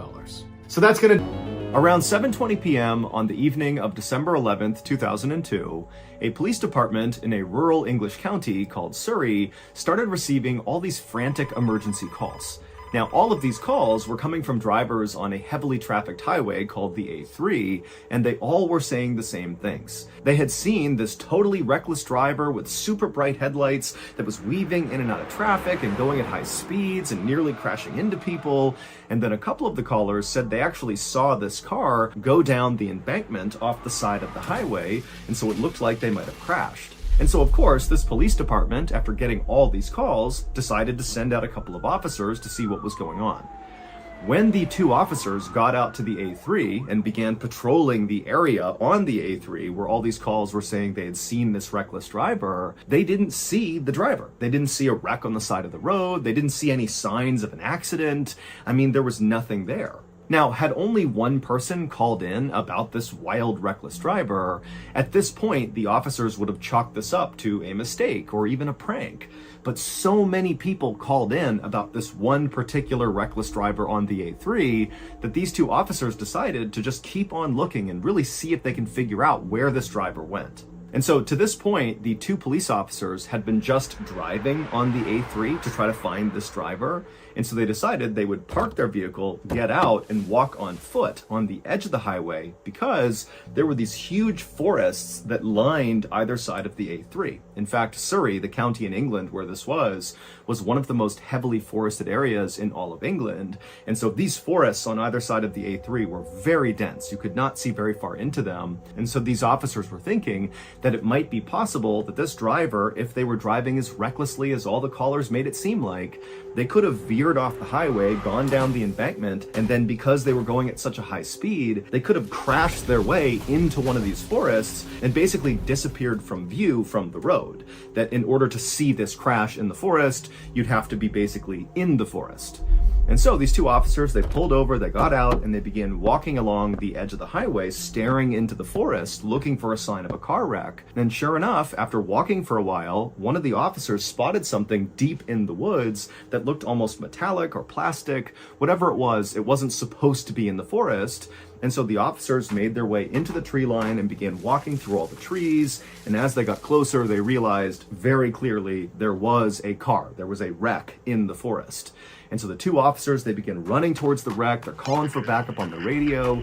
They get to this wreck in the middle of the forest, and they're on the driver's side, and they look inside the car, and there's no driver in the driver's seat, but they looked through the car to the passenger side, and they saw the front passenger door was wide open, and on the ground on the other side of the car was very clearly a body. And so the two police officers rushed around the car to get a better look at the body. And when they did, they couldn't believe what they were seeing. It didn't make any sense. Like, what was this? Now, to understand why these police officers were so caught off guard by what they were seeing, we need to go back 5 months to July 16th, 2002. On that night, a 21-year-old man named Christopher Brian Chandler finished up his beer at a pub in West London. And for reference, where this pub was located was about 1 hour north of that stretch of the A3 highway in Surrey where the car was found in the woods. This night, Christopher had gone to this pub with a close friend of his. This was meant to be a fun night out. But, as Chris is finishing up this beer, he began to feel really antsy because it turned out Christopher was actually wanted by police in London for robbery, and so he hated staying in one place for too long. And so the only people who even knew where Christopher was the friend he was with at the bar, and then also Christopher's brother. He knew he was at this particular pub. And so finally, Christopher got so anxious about being in this pub for too long that he told the friend he was with that he just wanted to leave, and so he said goodnight to his friend. The friend stayed at the pub, and Christopher left, got in his car, and began driving south. But Christopher never arrived at the place he was trying to go. He just sort of disappeared, and nobody heard from him again. Christopher's brother eventually would report Christopher missing, but remember, the brother knows Christopher is wanted for robbery, and so Christopher suddenly going on the lam and just disappearing for a while was kind of par for the course, and so the brother really didn't think this was a big deal. And also, the police felt the same way because they know Christopher is trying to elude them, and so it makes sense he would be missing. And so as a result, nobody really followed up on Christopher's missing person report. Everybody just kind of moved on. That is, until 5 months later, when all those drivers began calling into the police in Surrey about seeing this totally reckless driver careening down the A3, who eventually crashed into a ditch. And then those two officers, they went out to that stretch of A3, and sure enough, it was Christopher's car, and the body on the ground was Christopher. However, there was a problem. When the two police officers walked up on Christopher's car and saw it for the first time, they were struck by how old it looked. But it didn't really register with them why that would matter. It just stood out to them that this is a really, really old and rusted up car. But when they went around to look at the body on the ground, Christopher's body, they saw that his body was actually mostly a skeleton, which meant Christopher did not crash and die on this night, December 11th, 2002. Very likely, he crashed and died 5 months earlier, right around the time he disappeared. Now, the Surrey police, they say that this was all just one big coincidence, that the reckless driver that all these drivers were reporting that night on the A3 must have not crashed and actually just kind of got away, and then just by coincidence, when the police were searching that area of the A3 for the reckless driver, they happened upon Chris and his car. But remember, several of the drivers who called in that night about seeing this reckless driver on the A3, they specifically said they saw the car veer off the embankment and crash down below near the tree line. Like, this is a serious crash. Someone needs to get out here with an ambulance because probably someone's hurt. And then when the police got out and searched the exact area where this crash supposedly happened, they find Chris's car that had all the hallmarks of a car that was driving recklessly on the A3 that veered off and crashed into the woods. I mean, they found Chris and his car because of these calls, but it could not have been Chris. But what other car could it have been? As of today, we do not have a good explanation for how this happened, and so it's been dubbed the A3 ghost crash. Well, we finally did it. I don't know if it was all the acid we poured into their contact lens solution, or if it was all the wild predators we released in their house, but somehow, some way, we killed the like button. And I know this because the ghost of the like button paid me a visit last night. And after slapping me right in the anti-tragus and then pouring fox urine in my eyes, the ghost of the like button said, "Listen here, Mr. Ballen, if you want to bring me back to life and keep up with your antics, you need to bring me one piece of brand new Mr. Ballen merchandise." And I said, "Are you kidding me? Of course! We just launched a brand new merch line called Ballin' Basics on shopmrballen.com right in time for the holidays. Ballin' Basics has all your Mr. Ballen essentials like a sick hoodie, a great crew neck, heck, there's even a special collector's item, the old Sigalang pin, and they're all numbered. There's only 500 of them, so get them while supplies last. So again, go to shopmrballen.com. Ballin' Basics is live right now, so get your new merch, get your collector's item pin, old Sigalang.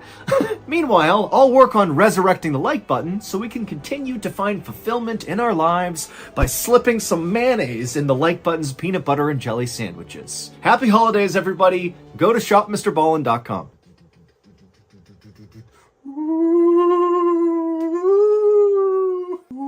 Mr. Ballen, ooh. It's not even funny.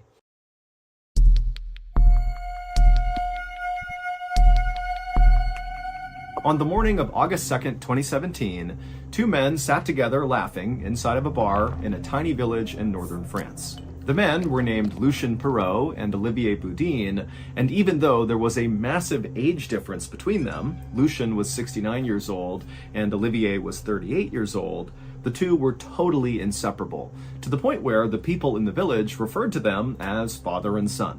Lucien had spent his whole life working in manufacturing in a nearby city, but just 4 years earlier, he had finally retired and he had moved into a small home inside of this northern French village. But when he had first moved into this new home, he had been very lonely and sad. Lucien was divorced, he struggled with alcohol, and he had had a really tough life, and he just wasn't doing well. But when he met Olivier, his whole life turned around. When the two met, Olivier also was kind of like a down on his luck guy. He was struggling with some health issues that made it hard to work, and so for years he had been bouncing between the nearby city and this village in northern France looking for work somewhat unsuccessfully. And so when these two happened to connect, it's like they bonded over having kind of difficult lives. And for Lucien, what really mattered to him was Olivier, despite being so much younger than him, did not treat Lucien like he was this dried up, worthless old man. He treated Lucien like a peer. And so together, these two very unlikely best friends began kind of orchestrating their lives around the other. And before long, it was like their lives had all this new structure and routine and meaning to them, because again, the two men got to be together basically all day long. So, on this particular morning, as Olivier and Lucien were together at this bar, they began talking about what they wanted to do that night. And they settled on having a barbecue at Lucien's house. Lucien would cook up some beef and they would sit out on his back garden patio and just spend the night together. It sounded like a wonderful plan. And in fact, the bartender would say that when Olivier and Lucien finally left the bar that day, that he recalled overhearing them being so excited about this particular barbecue. And so that evening, Olivier and Lucien arrived at Lucien's house and they went out to the back patio where Lucien had already draped a nice tablecloth over this small round table. It was a red and white checkered patterned tablecloth, and on this table was an open bottle of wine and some cheese and a baguette. And so Olivier, he sat down and began enjoying some wine and bread, and Lucien walked over to the grill and began cooking up the beef. Lucien had a neighbor. We're going to call her Marie because we don't actually know her real name. And Marie's second floor window overlooked Lucien's garden patio where the two men were having this cookout. And so that night, Marie did glance out and saw the two men kind of listening to music and goofing around. And she was used to them spending lots of time together. And she was also used to them staying up late at night. And so she figured, tonight's going to be another one of those nights where these guys are up late, having wine, celebrating, whatever. She was just going to shut the window and try to ignore the noise coming in and just let them do their thing. And so eventually Marie would do that. She would go to bed to the sound of music coming from next door and the sound of men talking. And then the next morning, when Marie got up around 6 a.m., she looked out that window again and frankly was not that shocked at what she saw. Lucian was still just sitting at the table, looking like he could be eating some bread or still drinking wine, and Olivier had clearly passed out on the ground. Now, Marie didn't judge. She knew these two liked to stay up late and drink and do stuff like this, and so she thought, you know what? None of my business. Then at 9 a.m., so 3 hours after Marie had first woken up, she left her house to go to another neighbor's house to feed their chickens while they were away for the day. As she passed by Lucian's house, she glanced into his back garden patio, and she saw Lucian was still just sitting at the table, and Olivier was still passed out on the ground. It was like they hadn't moved for 3 hours. But again, Marie's thinking, none of my business. And so she just kept on going, went to her neighbor's house, and fed the chickens. But when Marie came back to her house 3 hours later, around noon, she looked again into Lucian's backyard, and she saw the two men still had not moved. Lucian is sitting at the table, and Olivier is laying on the ground. And suddenly Marie's thinking, wait a minute, the sun is high in the sky right now. These guys aren't moving. They're going to get heat stroke. We got to do something about this. And so she yelled out to Olivier and Lucian, but she got no response. And so Marie just walked into Lucian's backyard, and as she got closer and closer to the two men, she realized that they were not moving at all. Like they were not breathing. Something was horribly wrong here. And so Marie, she just turned and ran to another neighbor's house. She told them what was going on, and they got these big pots of water, and they ran back and doused Olivier and Lucian with water, trying to get them to snap out of their drunken stupor. But the two men did not move at all when the water hit them. Clearly, they were dead. The next day, the local prosecutor announced there was going to be an investigation into the two men's deaths, which were being classified as criminal acts. And the prosecutor also said that it seemed like Lucian and Olivier died at the same time, and so most likely this was either a double homicide or a murder-suicide, and the primary theory as to what killed the two men was poison put in their food. And so police sent off the canned beans the two men were eating to this institution in Paris to test it for something called botulism, which is a deadly toxin that will grow inside of canned foods, but it came back negative.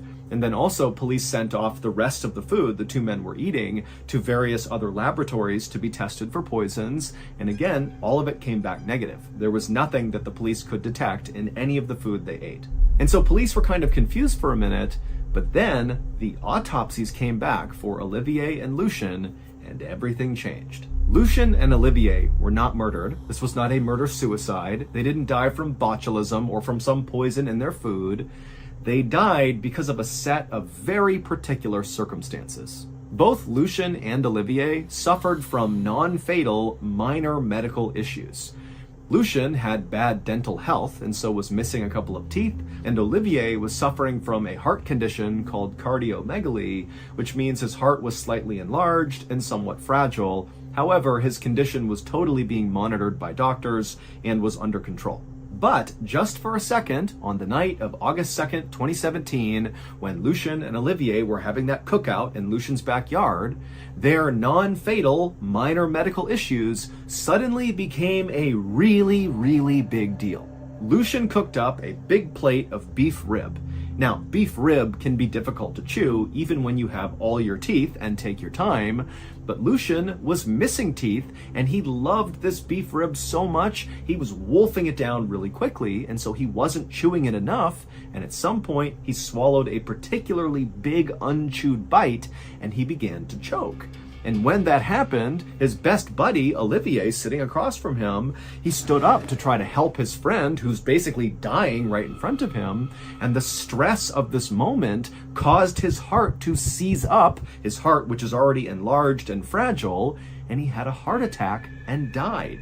And then Lucian, who now has no one to help him, continued to sit at the table trying to get this beef out of his throat, but he couldn't, and he eventually asphyxiated and died as well, hunched over at the table.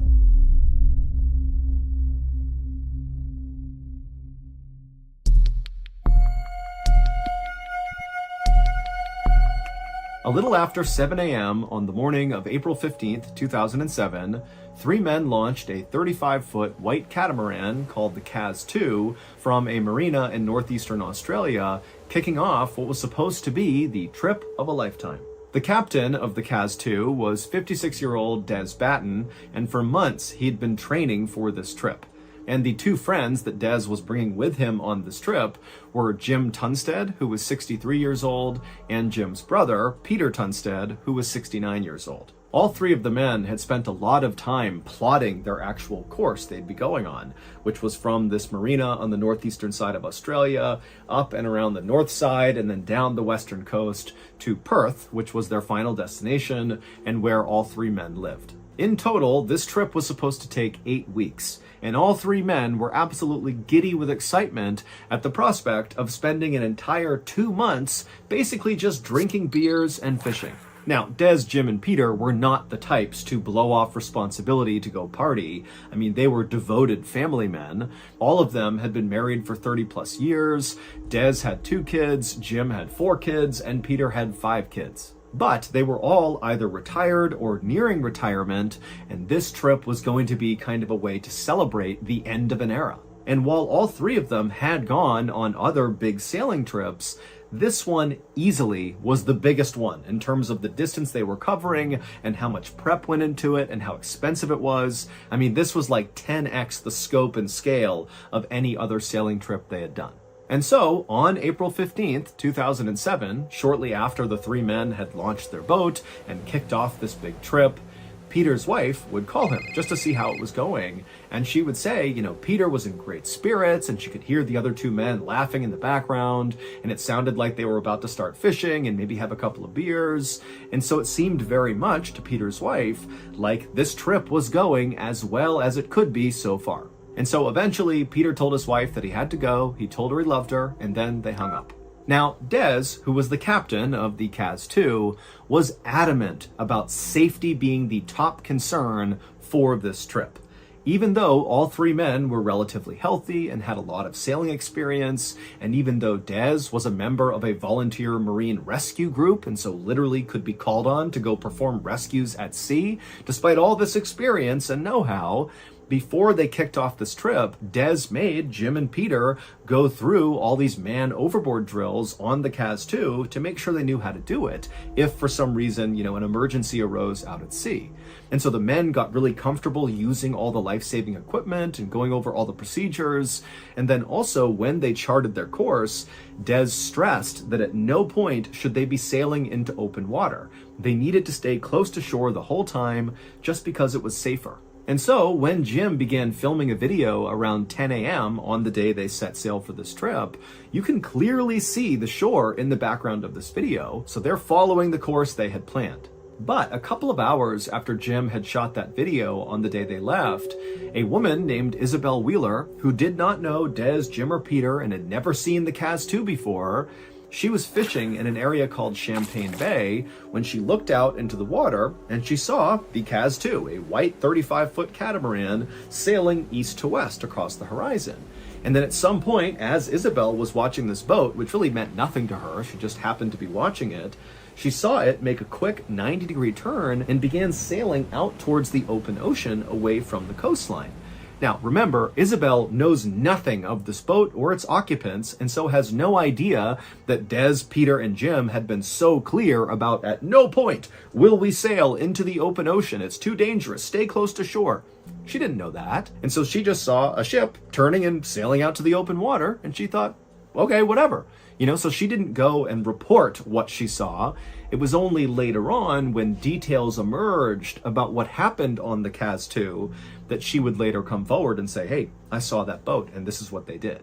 The next day, April 16th, 2 more people would spot the Kaz 2. These were 2 men who also did not know Des, Peter, Jim. They didn't know Kaz 2. They didn't know Isabel. In fact, these 2 men didn't know each other. But independently, on this day, they looked out near Champagne Bay and they saw the Kaz 2 sailing east to west in the exact same spot that Isabel had seen it the day before. Now, remember, the Kaz 2 was traveling from that marina on the northeast side of Australia all the way around to Perth. It was a point A to point B trip. There was no reason the Kaz 2 would ever double back and be in the same place 24 hours later, but here we were 24 hours later, and 2 more people are seeing the Kaz 2 in the same place that Isabel had seen it, and so that made no sense. But again, these two men who saw the Kaz-2, they just saw it and thought nothing of it because they don't know anything about this boat. It wasn't until later that they eventually came forward with what they saw. Then, one more day after that, on April 17th, there were these fishermen that were out in their boats a little farther north of Champagne Bay, where Isabel and the two other men had seen the Kaz-2 on consecutive days.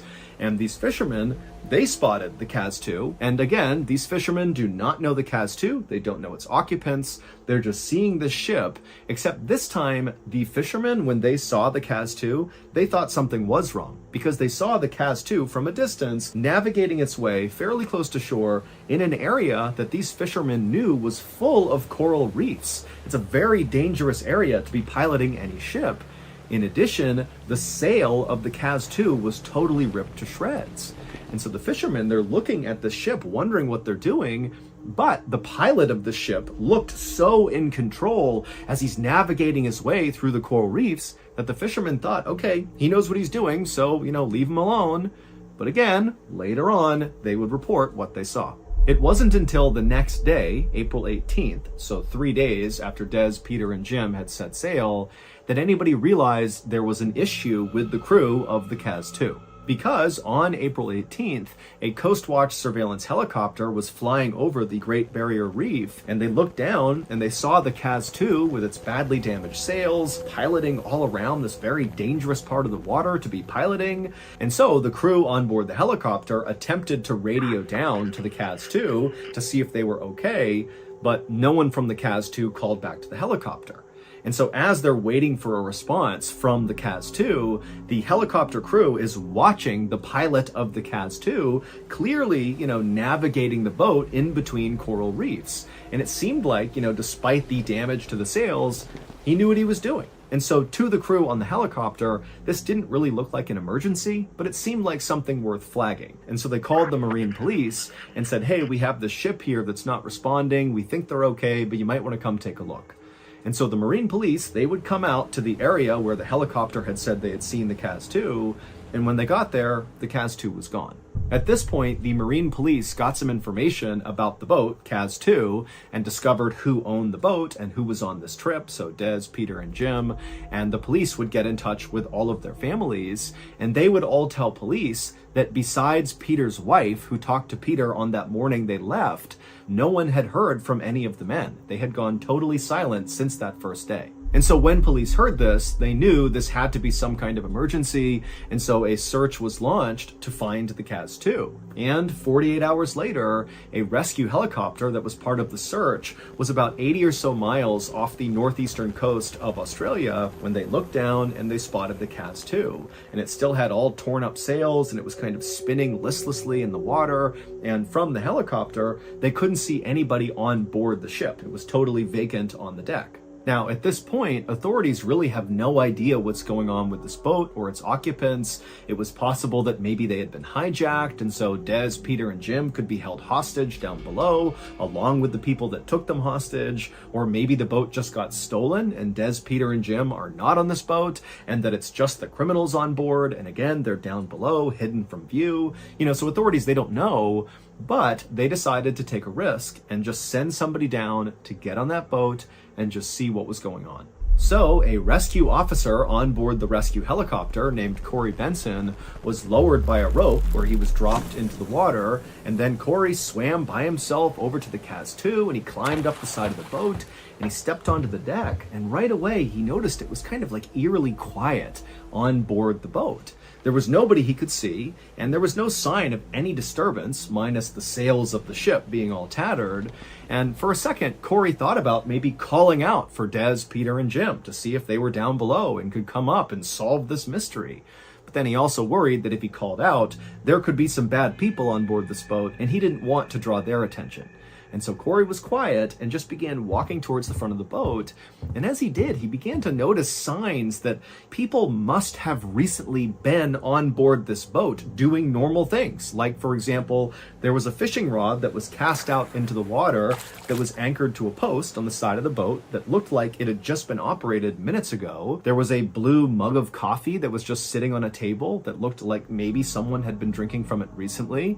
There was a neatly folded t-shirt on another chair. with a set of glasses on them. I mean, there was just all these kind of tells that this was a boat that was being used recently. And when Corey actually got to the front of the boat where the captain would stand, he saw the engine was actually still on. It was idling. And so Corey turned it off. Now, at this point, Corey knew his next step was going down the stairs and opening up the door that led into the cabin down below to see if Des, Peter, and Jim were down there. But he also knew when he went down there, despite there being backup up in the helicopter and more people making their way out here, Corey would be all alone if there were criminals or bad people down there. But this was his job, and so after taking a deep breath, he turned and walked down the few steps, and he got to the door that led to the cabin. He grabbed the handle and he opened it up. And the room he was walking into was kind of like a half living room, half kitchen area. And he saw there was this table, and on it was a newspaper that was dated April 15th, so the day the Kaz set sail. And then on the wall behind the newspaper was a calendar where days had been marked off all the way through April 14th. April 15th was not marked off. But also nearby on a table was a computer that was still plugged in and on and looked very much like someone had just been using it. And also there were plates of food that were out that didn't look that old that also seemed like people must have just been eating from them. And then also Corey could see past this common area into the bedroom, and very obviously the bunks inside of there had been slept in. And so basically everything seemed like it was where it should be. There was just one problem. Des, Peter, and Jim were not on this ship. There was no sign of where they were. They were just gone. And there was nobody else on board the ship. It was just completely abandoned with no sign of what happened. Des, Jim, and Peter were never found. And so we have no idea what actually happened to them. Nor do we have any idea why they were seen by Isabel and the two men and the fishermen doing all these weird things, like randomly piloting out towards open water, which totally went against their plan, which was stay close to shore, be safe. Or, why on that second day they were seen in the same spot near Champagne Bay, indicating they had doubled back after going towards open water. That went against their plan, which was point A to point B. Why are they doubling back around? And so unfortunately, this whole thing is just one big mystery that has yet to be solved.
Walked in with that red dress sway, like a match in the middle of May. My name fell slow from your tongue, and I forgot where I come from. Your heel taps like a warning sign. Your eyes say stay, your hips say mine. I try to act cool, play tough, but one look from you is enough. Oh, the room starts spinning when you lean that way. My heart keeps running, but my feet won't say. Cállate fuego, you set me on fire. Cállate fuego.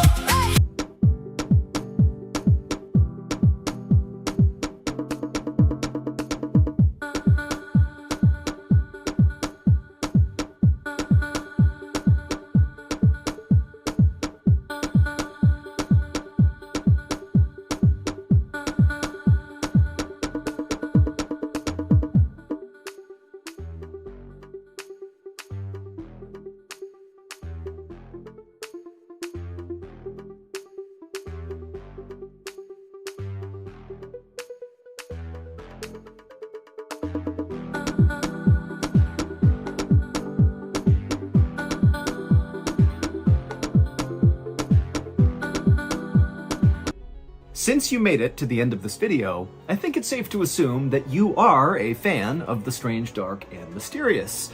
And so if that's true, this is your reminder that we actually have a brand new weekly show, a podcast, that's free and available on every platform right now. It's called MrBallen's Medical Mysteries, and it's definitely a strange, dark, and mysterious show like you've come to expect, but obviously the focus of the show is medical mysteries. From bizarre, unheard of diseases, to miraculous recoveries, to strange medical mishaps and unexplained deaths, and all of them have big plot twists at the end. The first 8 episodes of MrBallen's Medical Mysteries are out right now on every platform.